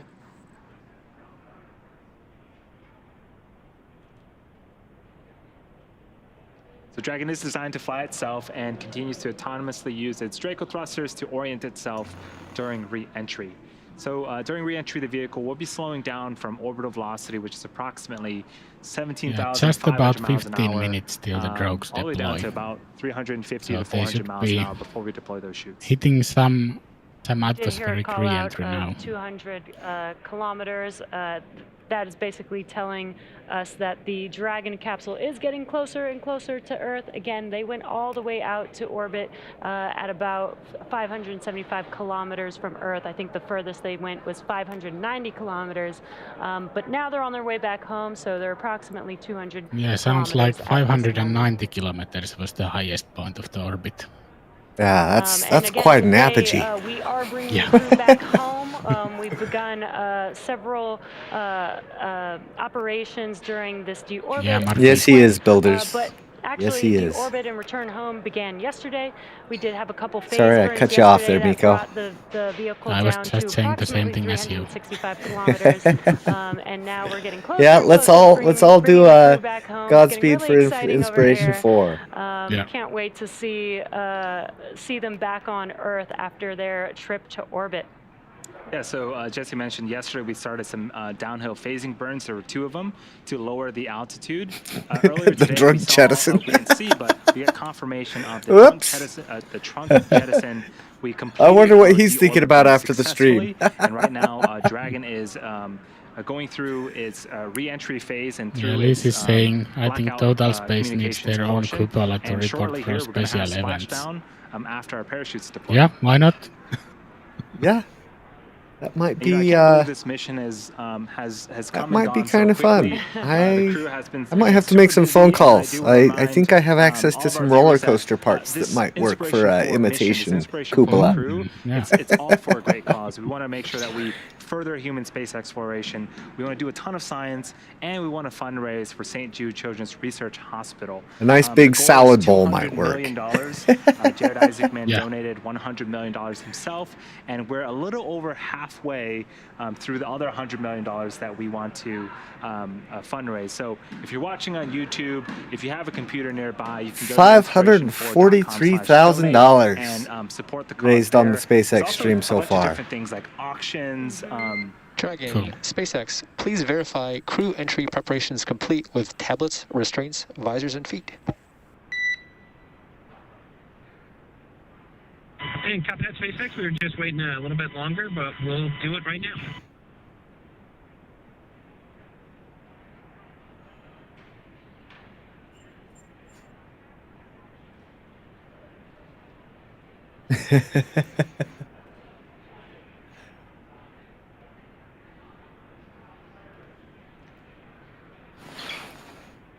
SpaceX Dragon. Ready to Tablets go. are secure. Restraints are tightened. Visors are down. We are ready to come home. We copy all, Okay, Dragon. blackout in a few. Approximately 4 minutes, 30 seconds until comm blackout. We'll see you on the other side at 230. Oh, there's a engine moving in the background there. Talk to you at 2300. Nice. The work never stops. Just under 5 minutes away. I got to deliver this from that engine to the other blackout side of the period. factory, then I can come back and what watch you're this, seeing on your screen the event. is the core, the crew operations and resources engineer communicating with the crew on board Dragon, preparing for re-entry back into the Earth's atmosphere. So they're closing their visors and making sure that their 5-point harnesses are The big salad bowl sounds indeed pretty good. secure. And yeah, some basically arm doing all their shaking. preparations for that re-entry.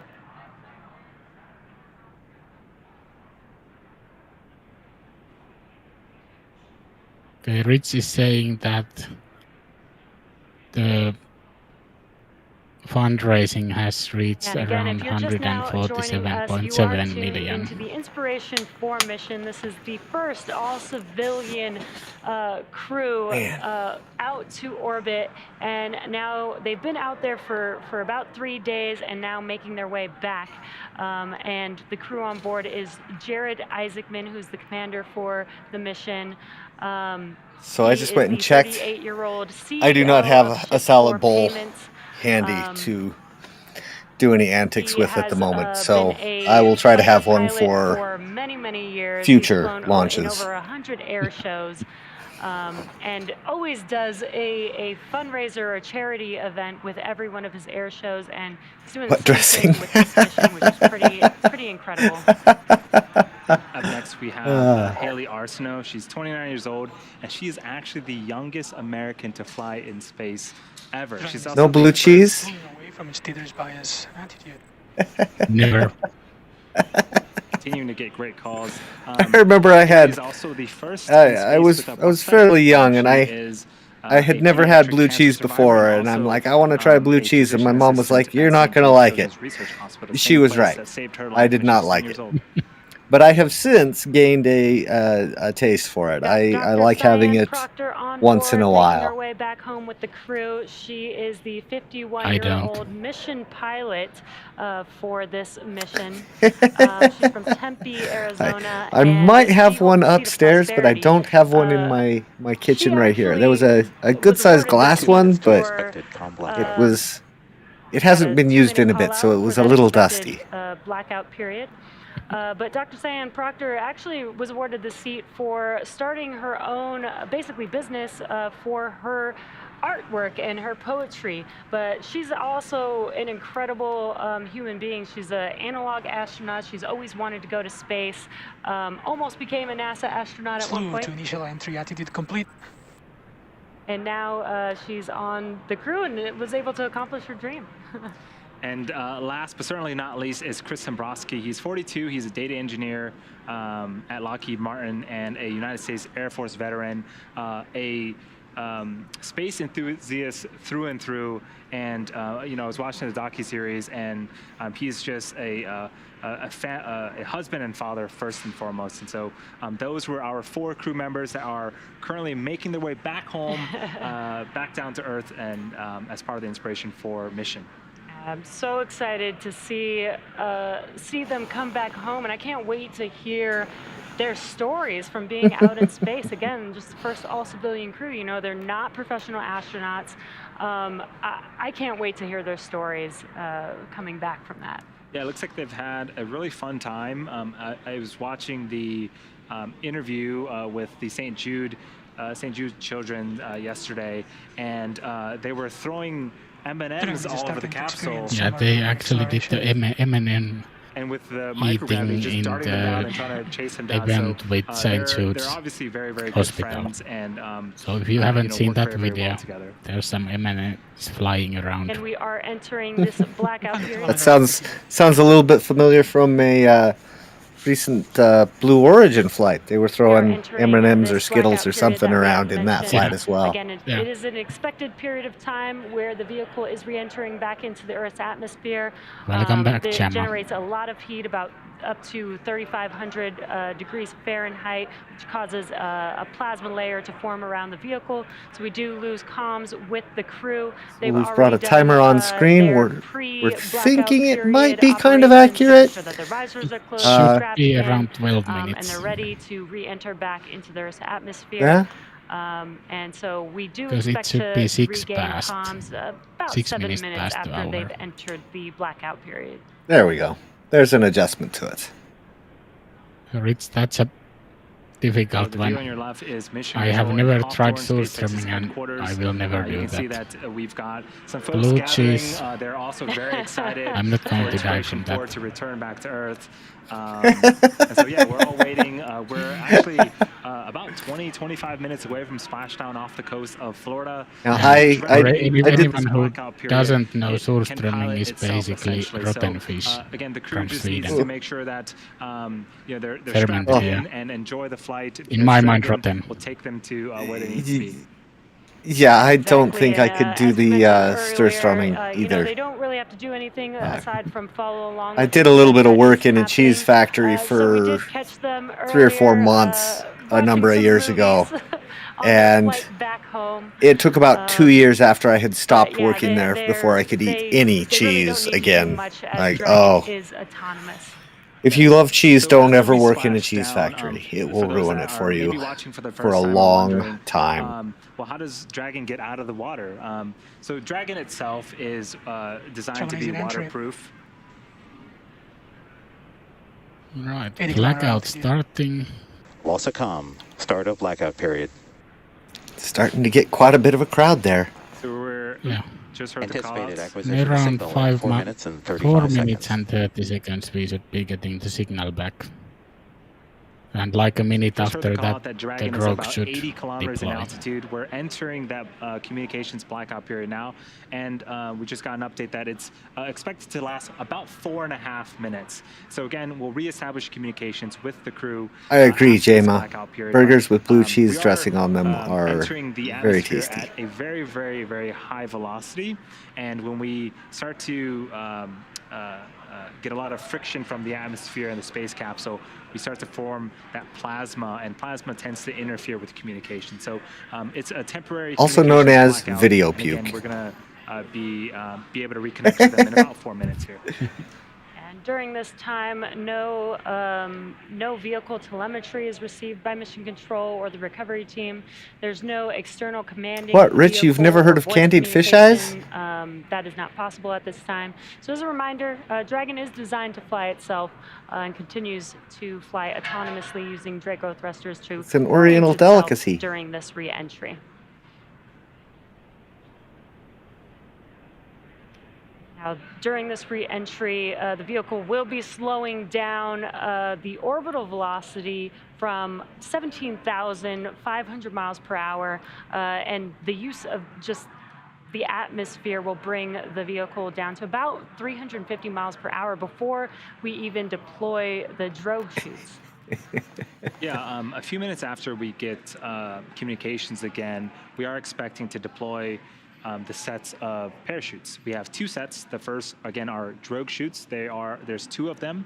Their job is to slow the vehicle down from about 350 miles an hour to about 120 miles an hour, and those deploy at around 18,000 feet. Shortly after that, we'll deploy our main parachutes. There's 4 of them. Those I are wouldn't eat them larger, either. I just have circular, seen video orange of and them. white, That chutes, definitely and their is job not is to slow the something vehicle down that from 120 miles an hour appeals to about my 15 miles an hour, palate and then at we'll all. splash down off the coast of Florida in the Atlantic Ocean. But people eat all sorts of interesting things.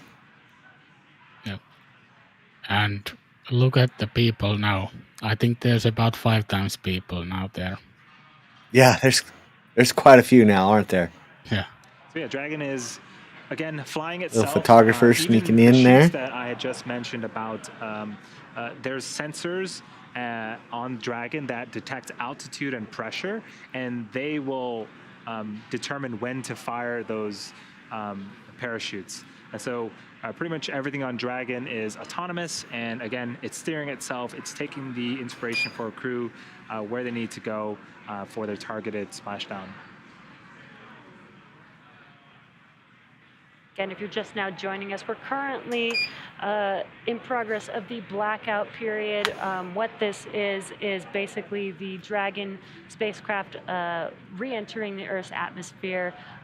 It'll see temperatures, external temperatures of about 3,500 degrees Fahrenheit, building a plasma layer around the vehicle, preventing comms and communication with the Dragon spacecraft. It's expected to last about 4.5 minutes.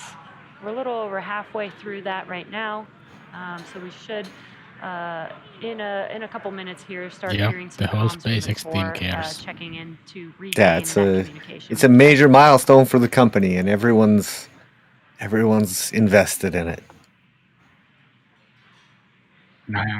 Sounds like they got a view from the capsule. Look at that. Nice. What you are seeing is a view from our thermal camera, seeing Dragon coming back down to Earth right there.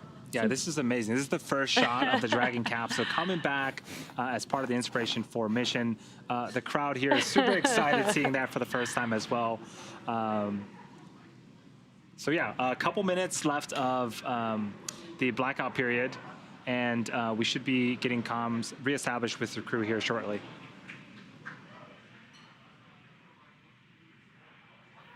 I think we should be starting to hear from them soon.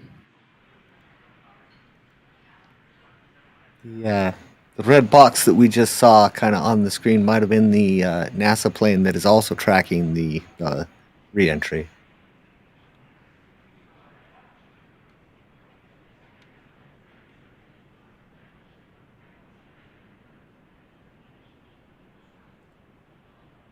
What you're seeing on your screen right now is on the left-hand side. That is Mission Control Hawthorne. Oh, Anthony! Glad you could join us, Anthony. Man.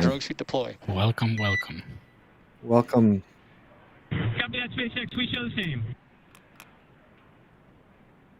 We would do a little bit of a Patreon plug right now, but I think this stream is a little bit more about raising money for St. Jude's. However, if you take a look down in the description, you can see some additional information there. Tracking shots. Again, that is Dragon in the center of your screen. We've got visuals of it, and we're expecting drogue shoots to deploy, and then the main shoots shortly after that here in a couple of minutes. The builders, they are basically hiring some people from NASA for this mission.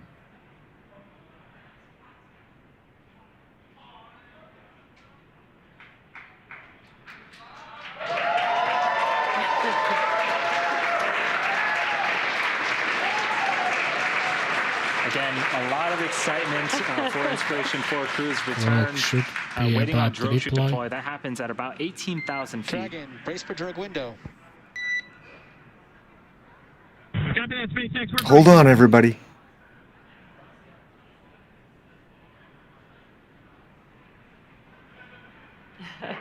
On re-entry, the team's experiencing about 3 to 5 Gs. We heard some words to have them brace for a drogue deploy. They will feel the difference in speed when the shoots do deploy. That was what the core mentioned there. That's such a cool shot of Dragon.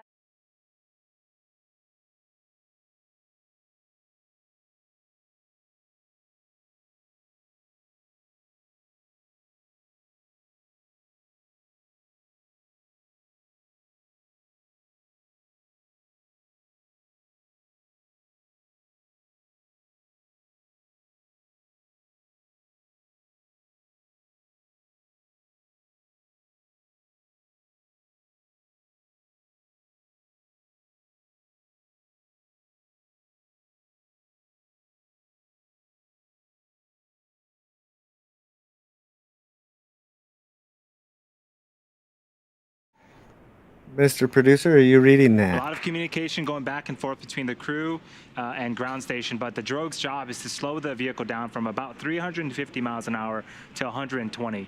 We are expecting the main chutes for these to cut off and the main chutes to come shortly after this. Check, Mr. Producer. Dragon, these are 4 healthy mains. Right, sounds like our audio is back. And the main shoots have been deployed as well. Dragon, descend right nominal. You have visual from the Cubby forces. Copy that, SpaceX. Good news. And at 4:04 p.m. Pacific time, we do have confirmation that the main chutes have deployed, and you can see that on your left-hand screen of a camera looking forward above the Dragon capsule, looking at those 4 main chutes. 1,000.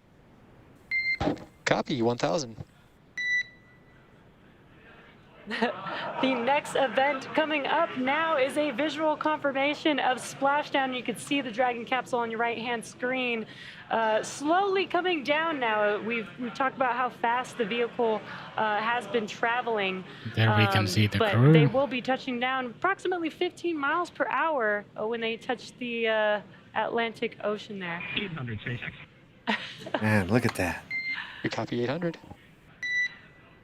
Nice. Now, the Dragon 1 program had great success with the water landing, with 20 successful splashdowns over the course of that program, 9 of which were carried out by flight-proven Dragon spacecraft.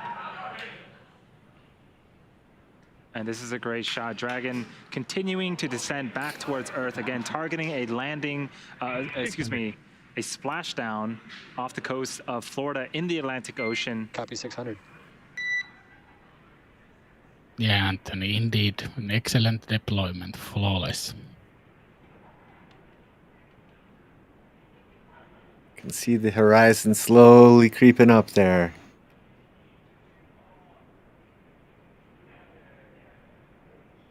$400. 400. Copy 400.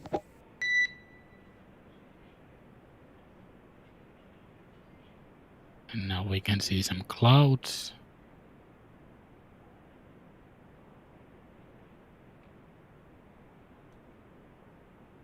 Somebody was vaping a little too close to the camera.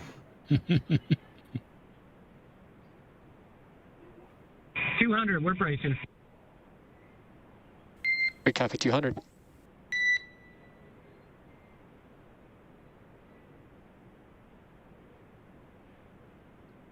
Yes, he was, Jama. Yes, he was. Indeed he was.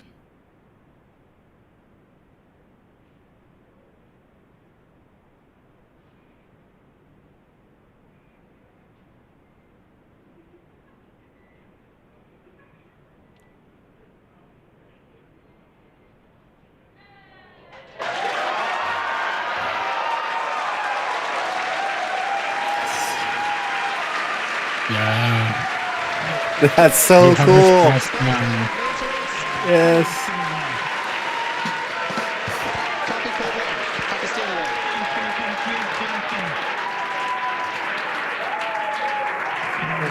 red. Those boats were awfully close. Inspiration4, on Yeah. behalf of SpaceX, welcome home to planet Earth.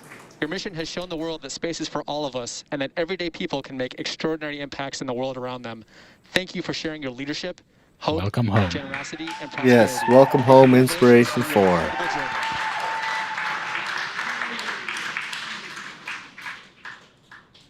Thanks so much, SpaceX. It was a heck of a ride for us. It's just getting started. Copy, just getting started.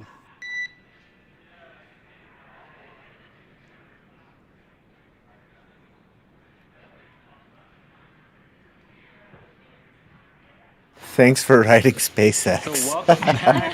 Inspiration4, the Dragon Resilience capsule has returned. The crew has returned. What a phenomenal. I'm not visual sure that we got. if that's something And that I love gets Jared regulated said, by "We're SpaceX just or getting not. started." I Or think or they are- NASA. The beginning they are going with of the their same journey, rules.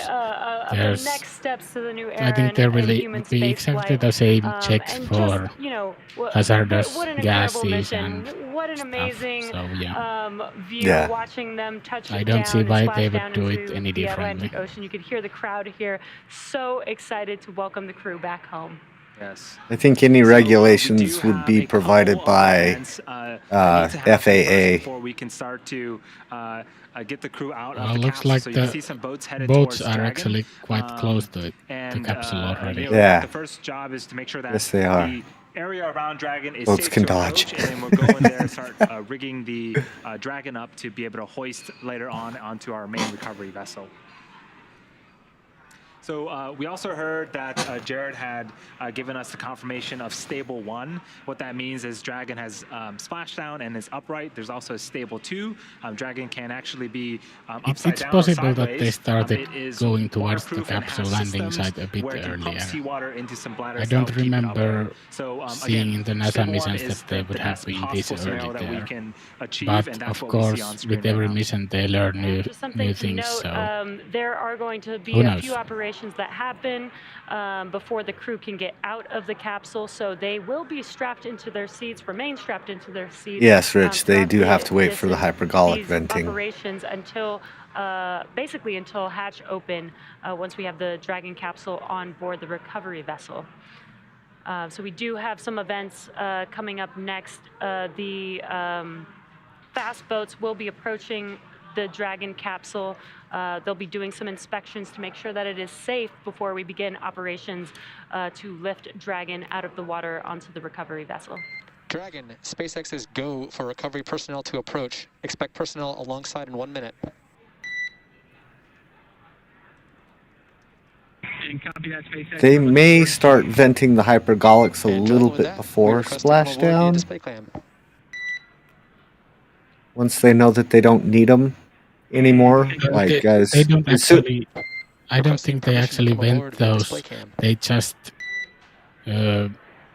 I think they will leave Seal it off. unburned. Yeah, I mean they will just do some purge with nitrogen, so the fumes will be gone.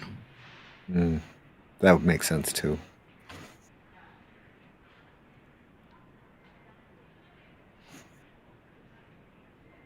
I think in DM2 mission there was some leftover fumes in the. I think it was between some hatch and the wall. And you're welcome, Liz. Thank What you you're for seeing joining on the us, screen and is, we'll see the you next recovery time when you team come to join us, approaching Liz. Dragon. Again, they will be You have a starting good to do night. some inspections. They'll Good do night, some Liz. ordnance and hypergol checks just to make sure that the vehicle is safe before they begin rigging Dragon to bring the vehicle onto the recovery vessel. And I think on the left-hand screen, that is someone on a jet ski helping to pull some of those chutes out of the water. They did automatically detach from Dragon once the vehicle splashed down. So now they are removing them from the water. Yeah, it is super important that we cut those main parachutes. We don't want The any type last of shape. wind or even the water to pull or drag the Dragon capsule. But when we did see Dragon splash down, we also saw really good visuals of the mains being cut as well. There is Bolton personnel that are going to go out there and collect those chutes as part of the recovery operation. We are expecting about an hour from splashdown until we can get the crew outside of the capsule. Again, we're going through a series of safety checks and some other operations to get Dragon hoisted, rigged up, and lifted up onto the main recovery vessel before we can open that side hatch and get the crew out. It was very, very exciting. I think the couple of seconds leading up to splashdown, you could hear a pin drop here in Hawthorne. But as soon as we made contact with the water, excitement erupted, and it was just amazing. Again, this is the Inspiration4 crew, the first all-civilian mission to orbit with 4 incredible crew on board, and we now have an inside view on Dragon as they are sitting on the ocean water. You're welcome, Anthony, waiting man. for the recovery operations. Looks like we got a selfie. I think Dr. Cyan is taking some post-splashdown pictures. Well-deserved.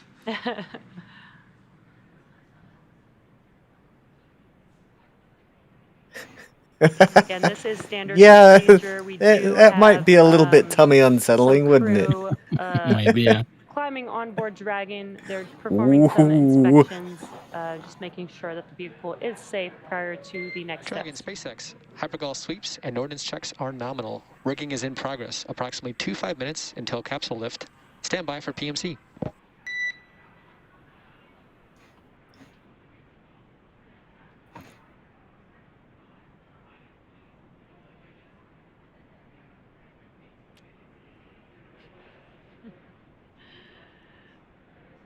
Some excitement from the crew on board. And if you noticed the difference in view, So about the camera 25 actually minutes has not till moved, but the they get seats, the capsule on board. from what you've seen previously of this view, the astronauts are actually rotated a little bit more forward, and that is for these return operations instead of the reclined back position. So that's why the view looks a little bit different. So on the right-hand side, we do see the rigger climbing up on the Dragon capsule to attach some I think hardware. Chris is the so that way most Dragon likely can to be get lifted sick, and hoisted out of the as he water did using in one our of the main GeForce recovery machines ship, or Ghost Searcher, which will simulations. be approaching the vehicle in a few minutes here. So that hardware is important, and that's how we get Dragon out. We hoist it and we actually put it on what's called a nest, and then we'll perform some more checkouts, make sure everything is good before we open up that side hatch.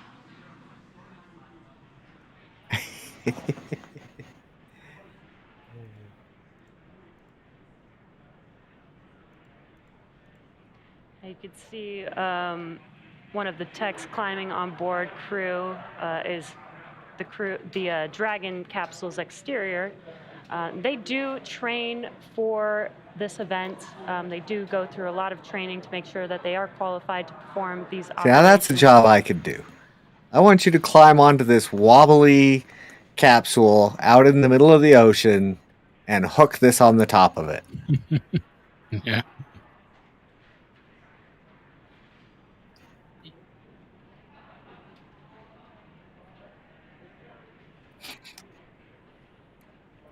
Yeah, whoever trains that that crew that goes out for the rescue, are they a Dragon trainer?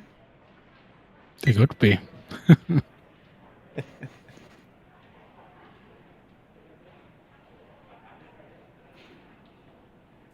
Yeah, Dragon, Rich, SpaceX. they indeed With the did. public.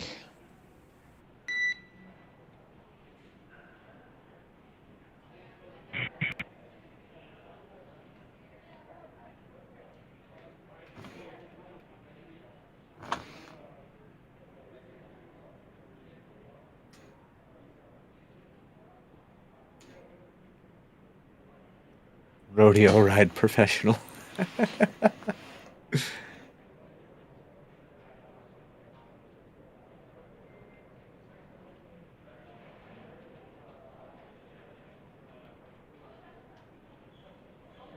If you're just now joining us, you are tuned into the Inspiration4 mission. The all-civilian crew has now returned back to Earth. What you're seeing on your right-hand screen are recovery operations currently in progress. The crew has already done their safety check to make sure that the vehicle was okay to approach, and now they have begun some rigging operations. They're installing some of the rigging hardware that they need to be able to lift the capsule out of the water onto the recovery vessel. And on your left-hand screen is the live view inside of Dragon of the crew. And it's just been such an incredible mission so far. Like, they lifted off on Wednesday, expected to be in space for about 3 days. They were able to perform some science experiments. They were able to do some charity events, talk to, again, this mission was all for a fundraiser for St. Jude Children's Research Hospital. So they got to talk to some St. Jude patients live while in space and doing backflips. Yeah, and to think that this crew really formed about 6 months ago, and we cannot stress that this is the first all-civilian crew. They their day job is not being an astronaut. They were trained in the same simulations and same manuals that previous Dragon crew members were trained in, and they got together, threw together this amazing mission. Again, providing fundraising capabilities for St. Jude Children's Research Hospital. They gave us a live on-orbit event yesterday.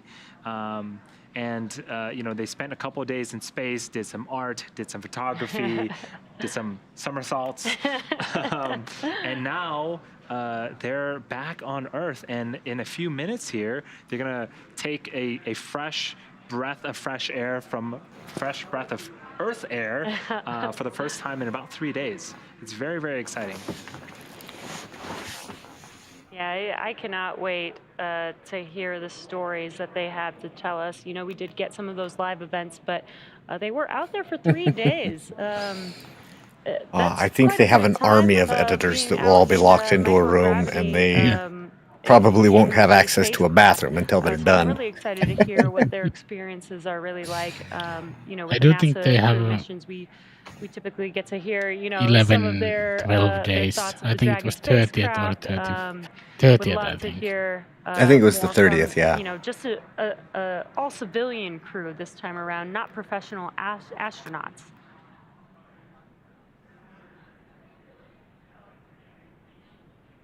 Yeah, and I think it's as we see the sun setting on the right-hand side, the boats are equipped with very strong lights to make sure that they can continue the operation in case the sun does go down.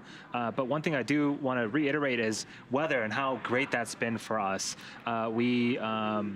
We had a phenomenal day in terms of weather Wednesday during ascent, and on return, you can look at the ocean now, and it's not choppy. There's no waves, essentially. Except maybe a little bit colder. It's basically like pool water, and so the Dragon capsule is there. It's floating there now because it's not choppy. The recovery team can get in there, do their jobs without worrying about any other external factors. Yeah, that's extremely important. Safety is number one here at SpaceX, so we always want to make sure that we're keeping these events during an environment that is safe, and weather plays a very big factor into that. And not just for the crew on board Dragon, but a lot of the cargo items that they took up are going to be auctioned off for St. Jude's. If you look on St. Jude's website, there's a list of a lot of the artwork and postcards and different items that they took up to space for people to bid on in an auction that is happening at some point.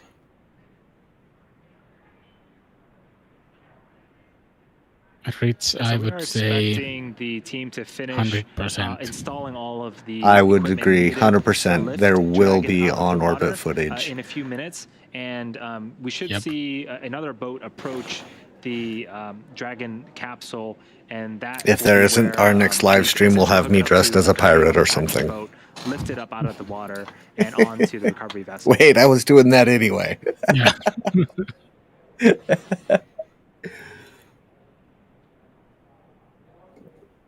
I don't know which live stream, but it will eventually happen.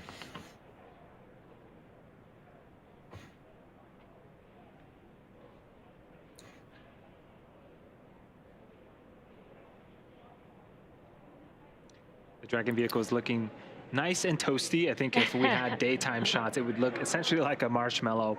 Again, when it's re-entering the Earth, it can get quite hot on the exterior, and the Pika material is doing its job. You guys will just have to tune into every live stream to find out when it happens. But there's a side hatch. I mean, that's where the crew is going to egress out of. That side hatch was sealed 3 days ago, and it hasn't been opened since. And so, typically,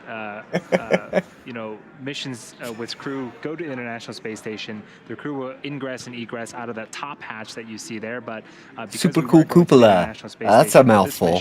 We installed that super cool cupola.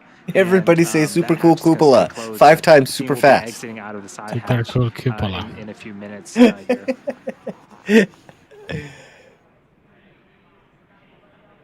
Yeah. Mr. Producer gets one of these for the way he said it.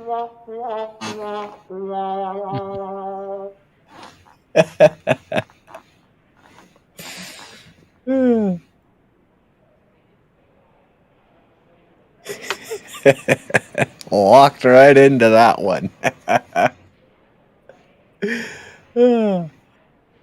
Getting dark out there.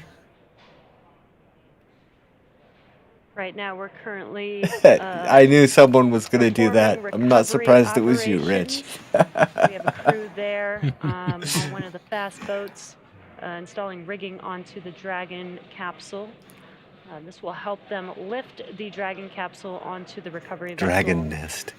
Into what we call the nest, the Dragon nest on board. We'll reorient. It's like and most locate everybody has the, gone back to vehicle, work. On the recovery ship in a position where we can open the hatch and then have the crew step out for the first time since Wednesday. When they open the hatch, we will have SpaceX stream is showing $566,600 raised just on their streams so far for this event. The crew is okay. There will be a team there helping them every bit of the way to make sure that they are okay. The next TikTok meme. Yeah. On the recovery vessel.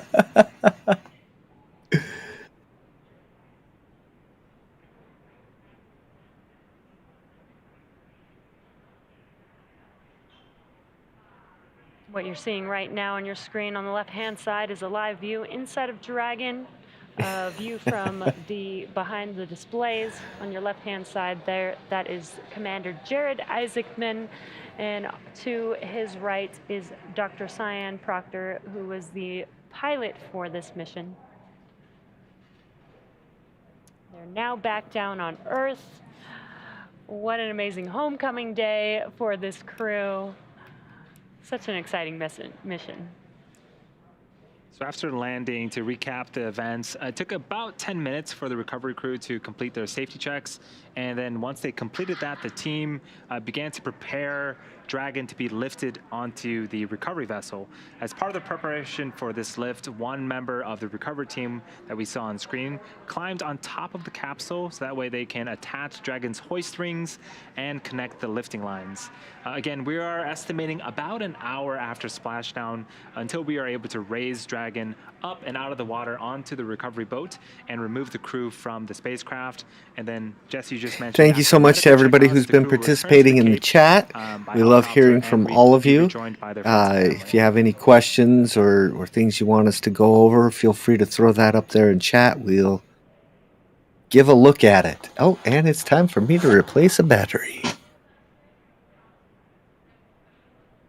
And if you've been enjoying our coverage, feel free to check out our Patreon page at patreon.com/totalspace if you want to support the work we do.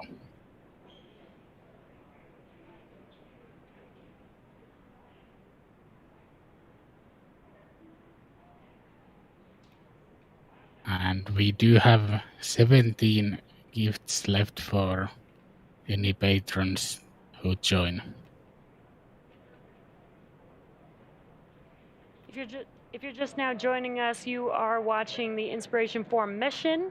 The Inspiration4 crew, first all-civilian crew to orbit, is now back down on Earth and currently in progress of the recovery operations. They're currently out in the Atlantic Ocean as the team is rigging up the capsule to get it ready to be lifted onto the recovery vessel. And what you're seeing on your left-hand screen is a live view of the crew inside of the vehicle at the moment. Yeah, we splashed down just a few minutes after 4 p.m. Pacific time. We also had great visuals of the Dragon spacecraft returning back to Earth. We saw some really great shots from the Dragon vehicle looking upwards to the drogue chutes and the main parachutes. And then we had a nice soft water landing in the Atlantic Ocean. And again, we're waiting for the rigging equipment to be installed. That way we can get the vehicle out of the water and then the crew out of the Dragon Resilience capsule. Rigging is complete. Approximately 5 minutes until capsule lift. Okay, copy that, 5 minutes, and we are back to in-flight entertainment. We copy in-flight entertainment.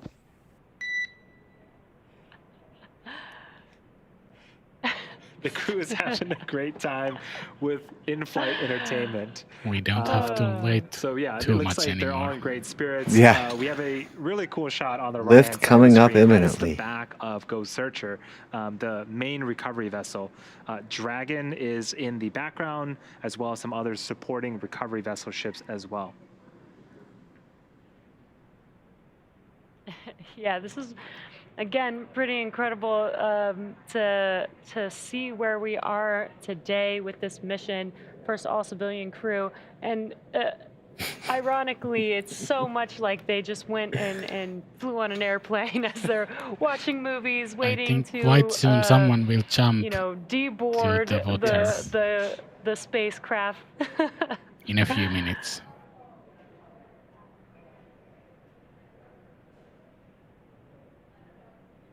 Jumpy video.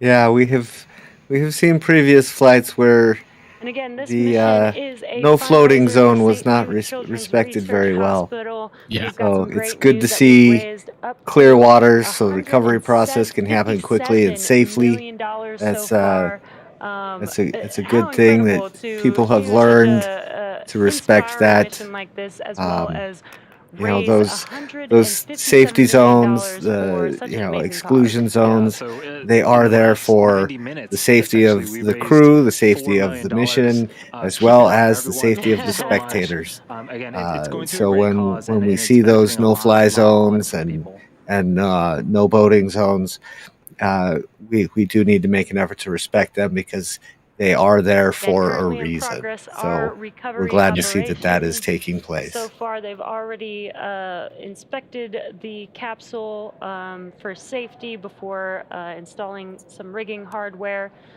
We got some comms that they will be ready for that rigging setup is complete, and they will be lifting the vehicle in a few minutes here. Again, this is Ghost Searcher, and what you're seeing on your right-hand screen at the end of Ghost Searcher is the Dragon Nest. It's basically the nest. They need to paint some little eggs Dragon will around be the lifted onto edges of the and set nest. into. Throw a little bit of straw on there just for fun. Yeah. And Rich, I do think we will see the crew disembark. I'm not sure if they will walk out or if they will be carried out like while they wait to be lifted onto in Ghost Crew 1 Searcher and DM2 missions. for hatch opening so that they I can think they'll egress walk out the because vehicle. they were only up there for 3 days. It's not enough time for any sort of muscle atrophy to really take effect. Yeah, that would be cool to see.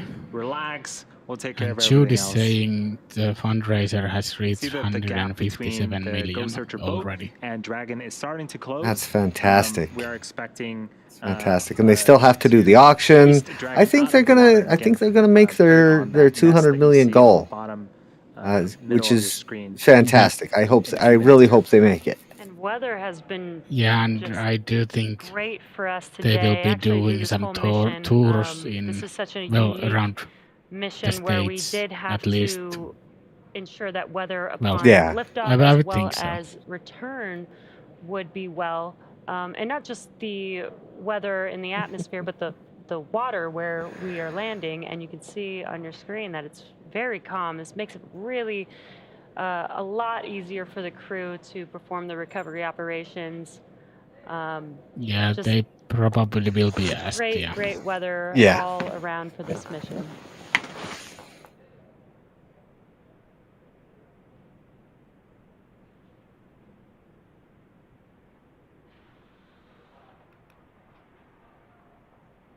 Rich, I would think they did have some dosimeters with them.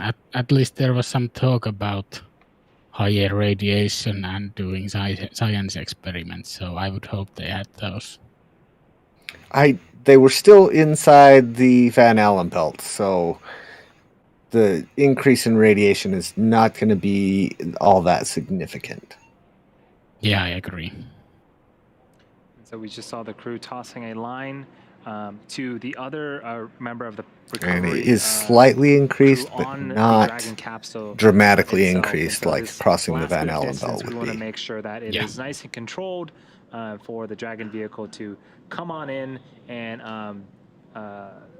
make its way up the recovery vessel. And for safety purposes, the crew does remain strapped into their seats throughout this entire process as they are going to be lifted onto the boat. And again, they will have the first person to check on them when the hatch opens will be a medical officer to ensure that they Crew one are basically safe and woke healthy out. Well, before they start egressing the commander the walked vehicle, out, but and that'll others be were when they will be carried out. allowed to But get they out of their probably could seats. have walked out, yeah.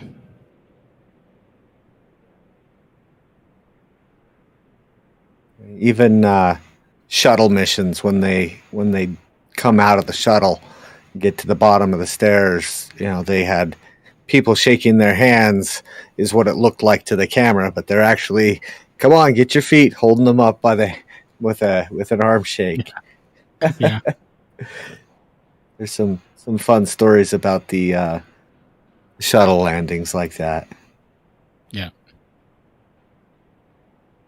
That guy's pretty good at climbing around on that capsule. Yeah. We've got a crew member on the Dragon capsule And at the that moment. shows you just really how big that capsule is. It puts things in perspective a little bit. It's actually a pretty big sized capsule. They have done several hours of training for this particular role. The SpaceX So ninjas. they are professionals. Is everyone who works for SpaceX a SpaceX ninja? Oh, I'm surprised he didn't do a backflip when he jumped off.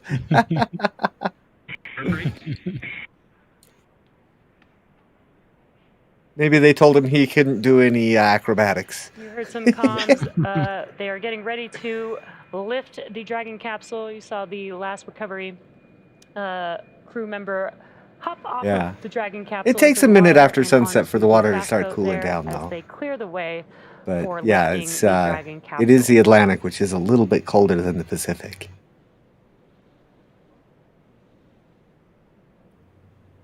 Yeah, I would think Jared will be walking out.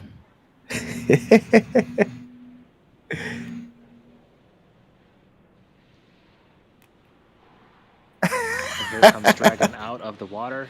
The producer says that Haley's going to come bouncing out like she's spring-loaded. That is quite likely. When can I go again? Yeah. The G monster. Incredible. Dragon is being lifted onto the recovery vessel into the Dragon nest. That is what you see them setting the vehicle down Yeah, on I mean, right just there. do have wetsuits. Absolutely. You see at the very bottom of Dragon some water coming out. Again, that's the ballast system that helps keep Dragon upright in the Dragon has seawater or reached in the its ocean. nest. So it's functioning as designed. And the Dragon is and nested. Dragon is now on the recovery vessel. Dragon's almost a little bit of a mix of a rocket, spacecraft, and a little bit of a boat. I would think they are going to be pretty exactly. close after the mission. Dragon, welcome aboard the recovery vessel. Recovery personnel are completing final checks. Stand by for translation to egress platform in approximately 1 minute. I definitely agree. Those guys are, all four of them are going to stay in regular touch, I am sure. Invited to each other's barbecues and all. As aboard the And speaking of the Dragon barbecues, capsule right now. the capsule looks a Next bit event coming up toasty after as well. The team does some Yeah, safety checks. it's definitely ready for another new paint job. It's going to be very, very exciting. We're going to see the crew for the first time, and they're going to see Earth for the first time in since 3 days ago. Well, they've seen Earth. They've seen Earth. But from space. They'll Yes. see Earth Yeah, with from Earth DM2 now. this took ages, but that was because become there was Earthlings some again. residue of the dangerous gases. And after that, they fixed the procedure, so they There will was some comms, just letting do the some crew know purging that they with will be nitrogen translating before the they Dragon on the nest get the capsule on and board. reorienting it into a position on Ghost Searcher so that it is in a good, stable position for them to open the hatch.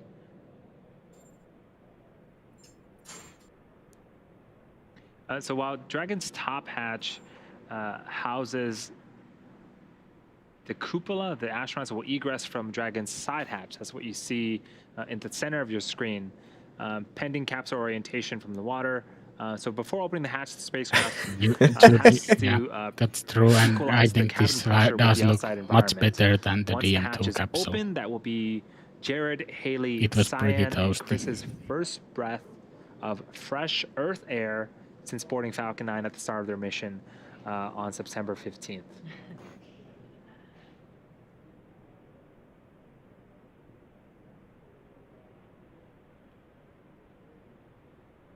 Here, hold my hammer. Or was that a wrench? I couldn't tell. It was a little pixelated.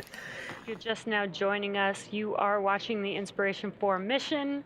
The Inspiration4 crew is back home on Earth. We have. I think they should all be Dragon considered with the national crew treasures. onto the recovery vessel, and currently in a minute or so, they should be translating the vehicle into a position where they can open the side hatch and then perform the next steps for egressing, which will include a medical officer checking on them prior to that egress. Yeah, and on the right-hand side of your screen, that's a live shot inside the capsule. Dragon, translation imminent.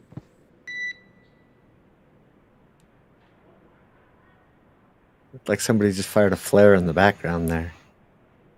Uh-oh.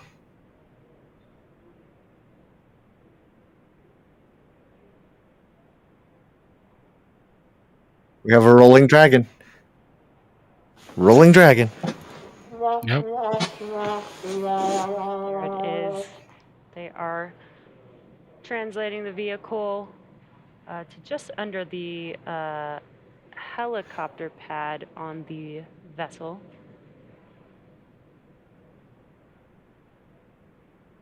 Looks like they're starting to wash it down, get it clean, prepared Yeah, for they are that already hatch washing opening. the seawater of the capsule. Yeah, this is essentially an egress or a platform for the crew members to exit. That's definitely some Dragon crispy is quite paint there. large, and the side hatch is Yeah. quite a bit a ways up, and so we want to make sure that when we open the side hatch, they can just comfortably get out. And what they And have this there capsule is, did have the a fastest ladder as they turnaround. I think prep it was just for about 3 hatch months. opening. There's a few And things that they last have to time do I here think they for did start preparation before the they open up that side hatch. refurbishment process already on the ship. It'll buff out. Yeah. Yeah, it's so great to see all the reuse. You know, the capsules flown before, SpaceX is definitely pushing some boundaries that hopefully other members of the industry can start to push those boundaries in their own ways. Things are moving It's just quite great to quickly. see. We splashed down about 40 minutes ago, and now Dragon is on the main recovery vessel on the right-hand side of the screen. That is, again, a live view inside of the capsule. You can't see their faces, but on the left-hand side of that shot, that's Jared Isaacman, the mission commander.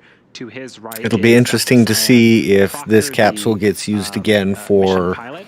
NASA To flights, Dr. or if Cyan's it'll be right is used Kristen exclusively Dawkins, for his mission passenger specialist, flights, and to, whether they'll leave the cupola attached or they'll Isaacman's remove it left and put the is, docking Haley collar back Arsenault, in.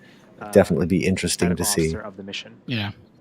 The And views I'm sure they they're showed in all the launch excited stream to come back to Earth, looked like it and would be probably pretty still easy enjoying some to in-flight replace entertainment, as with the Jared docking called it. adapter.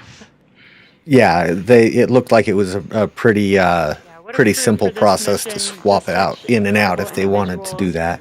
raising money for St. Jude Children's Research Hospital. It looked like a big, science experiments while big out in old orbit, school popcorn popper. let alone just being the first all-civilian crew to go to orbit. It's just been so inspirational, and I can't wait. For those of you who don't know, they used to make popcorn without using a microwave. Yeah, it's definitely going to be a very, very exciting time. All the science. Yeah, microwave is fairly new. Data is going to be available essentially to the public. I mean, and so not new, but all the experiments. Popcorn's been around a lot longer than microwaves. To benefit a larger populace than. I'm not sure if they have microwaves when the moon landings were happening. So far, this mission has raised up to $157 I don't think so. I think the early microwaves were late 70s, early 80s. This is incredible. That's going to save a lot. And they were not very portable or lightweight. Yeah. Just an incredible mission from start to finish here. Yeah, NASA is definitely the biggest customer still. Dragon, stand by for side hatch opening and egress. This will be our last call from you. Congratulations, Inspiration4 crew. Signing off. It kind of looks like checked. We're clear and they are. Here we go. Great comms.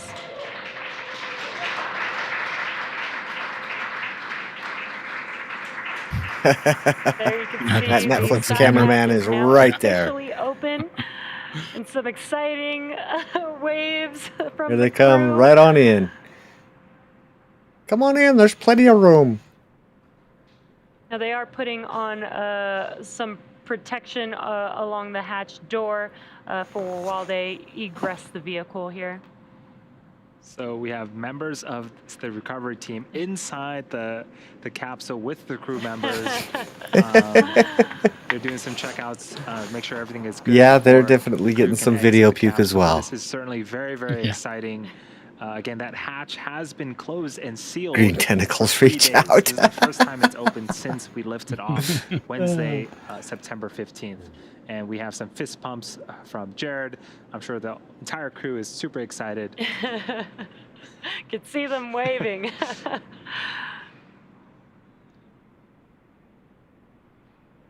Yeah, Jude, that's a big thing. NASA is just another customer at this moment. Yeah, space is lots of definitely open for business, and the leads of the commercial crew program Dragon spacecraft did exactly mean it to happen like this. So they would be another customer.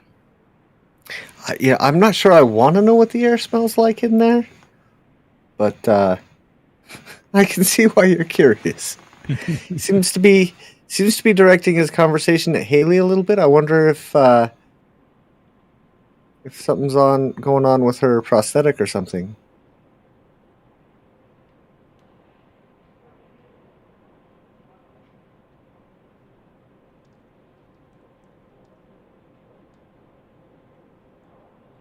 I do think with the crew missions from NASA, we did have to wait quite a while, and there was no picture inside the capsule.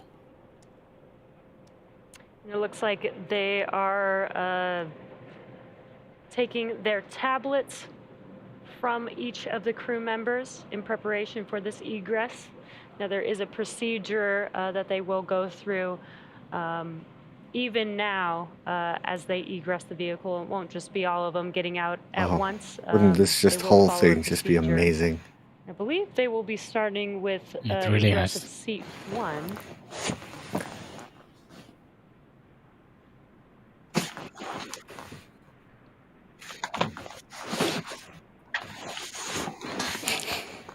I would want a tall Dr. Pepper. Yes. Give me a nice big Dr. Pepper or a nice ginger ale or something when I finish that ride. Probably the ginger ale because it would soothe my nerves a little bit more. No more Spaceballs sad face. I think they had If the you're just now time to watch joining it. us, you are watch tuned it into once the at least. Inspiration4 all-civilian mission to orbit with the Inspiration4 crew back home on Earth, getting ready to egress the Dragon vehicle here shortly. Oh, they're doing their arm shake. Yeah, see, we got it to go viral. They're doing the arm shake too. More exciting fist bumps. Yeah. The Netflix footage will be awesome. And This is such a they great are. There we go. Nice How shot. incredible. Some hearts. Love it. Again, that was the Hey, the crew show members won't of Now the that the stay with you. camera crews as have excited as seen ever. the They are back capsule, on they Earth can on the come recovery out. vessel, just waiting to exit the Dragon spacecraft.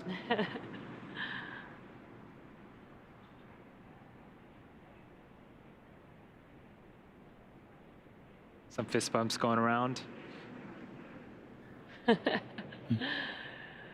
Again, as the crew does begin their egress, they will have a team that does help them as they egress or exit the vehicle. As they have been out in microgravity for the last 3 days, they have not felt the gravity of their own body in 3 days. So this is very standard procedure to have some support. I and look help forward as to you they making egress that, the Faya. vehicle. That's you should totally make that. Share it with us. Yeah, do Right it. now, looks like they are removing the footrests. Yeah, at the make sure bottom to of their tag Total seats. Space on Twitter with This will it. give That'd them be some hilarious. space as they exit. Yeah, that is a good thing to note that when we land, we also recline the seats back down to make it a little bit easier for the astronauts and crew members to exit the vehicle.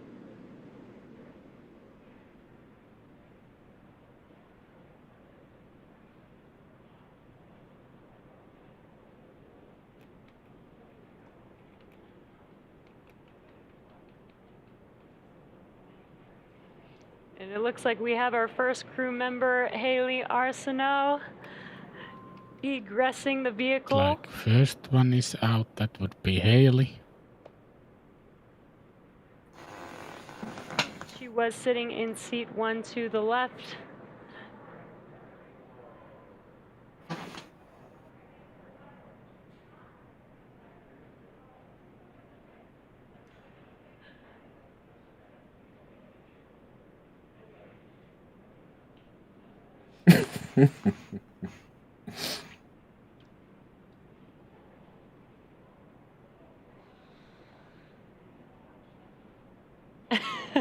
She looks very excited, even if we're just looking. Calm down, at or the, you won't make it out the door. backside of her SpaceX spacesuit helmet.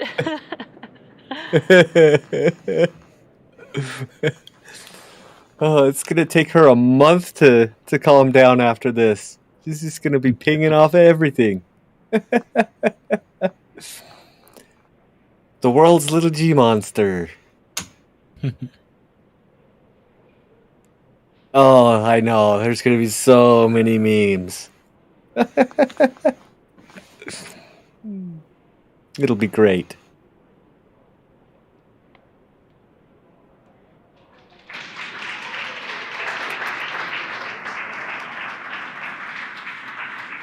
There she goes. And there she is, Medical Officer She's doing some Haley serious arm Arsenault shakes. now egressed the vehicle, the first of the Inspiration4 crew, and so very excited. Lots of waves, thumbs Some up. thumbs up.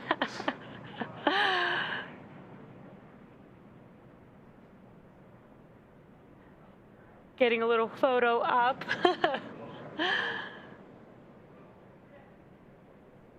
And it looks like up next is Dr. Cyan Proctor. Yeah, this is very exciting for the crew to be exiting the capsule and finishing their Inspiration4 mission, a mission that's done so much for folks around the world. The Munchkin from That's space. absolutely inspiring all the way around. Just an incredible mission with an incredible crew. And here comes Dr. Cyan Proctor. There she is, excited as ever. Big Dr. waves. Cyan Proctor. Oh, I love it. Love it. She seemed a little bit more spring-loaded. Yes, I know. No problem at all. Yeah. That's true. Yeah, she's been waiting about 50 Looks years. like mission So specialist Chris Sembrowski is up next to egress the vehicle.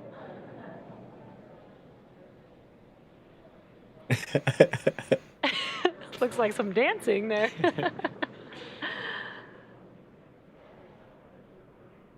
Again, there is crew there to help them egress to make sure that they do not damage their suits or themselves on their way out. steady, steady. And that is Chris Sembrowski again, the mission specialist. He's got a big old grin, doesn't he? Yeah. Again, with a smile all over his face, super excited. ready And to an arm go. shake, yes. Yeah, there we go. Last but not least, we have Commander Jared Isaacman getting ready to egress the vehicle as well. The final fourth Inspiration4 crew member of the first all-civilian crew mission to orbit. And what a way to close it out. He was really the person with the vision. Yeah. The commander should be last. There he is. He's a little bit wobbly. His knees are shaking. Commander Jared Isaacman of the Inspiration4 crew. So excited. So I think the guy with the mustache coming out of the capsule there, I think that's Stinger's brother, isn't it? Now they will be doing standard procedure going into the medical room on the recovery vessel. We'll see if that gets him to leave a double check to comment make in sure the that crew is under safe the and video healthy. after the fact. He's not And here then watching they at the will hop moment, on a so helicopter and head back to Florida. Yeah, well, now that Jared, Haley, Cyan, and Chris are safely back home on Earth and getting checked out by our medical team, we're going to wrap up our live coverage of their So historic it looks like return. SpaceX We is getting started ready to this day wind about 2 down. hours ago. We had, I myself successful have some trunk real life separation. We things that my completed a roommate deorbit needs me to burn, help take care of closed the this nose evening. cone. We got through that So blackout let's throw some period of more communications. comments out. Let's talk Both for a few sets more of minutes shoots, as we wind things deployed, down and awesome. get ready to And close the out the Splashdown, stream. we Thank hoisted them you, up, everybody, and they have so much just for coming exited and the joining vehicle. along to watch this historic splashdown with us. Next up, they Thank will you for catch all your a comments. helicopter ride back to shore, Thank where you they for all will the be laughs rejoined and by their enjoyment. families. So welcome back to the It's been Inspiration4 so much crew. fun. It's It been has just been an great. The last honor couple and a streams have privilege been to so share much their fun with journey all of you. all of you We're as glad they to see continue so many this new returning era viewers. in human It spaceflight. it just makes For this so much more updates, fun check out our to social see media. names Also, and comments from familiar people. It's just great. There are some links in the description for some of the things we have going on, ways you can support us, ways you can find our content elsewhere, as well as some future projects that we're currently working on. We got Warhawk's Coffee Club, which we'll be seeing some stuff coming soon there with Jam and Jama, and we've we've got Staticfiregal, who's recently launched her own channel.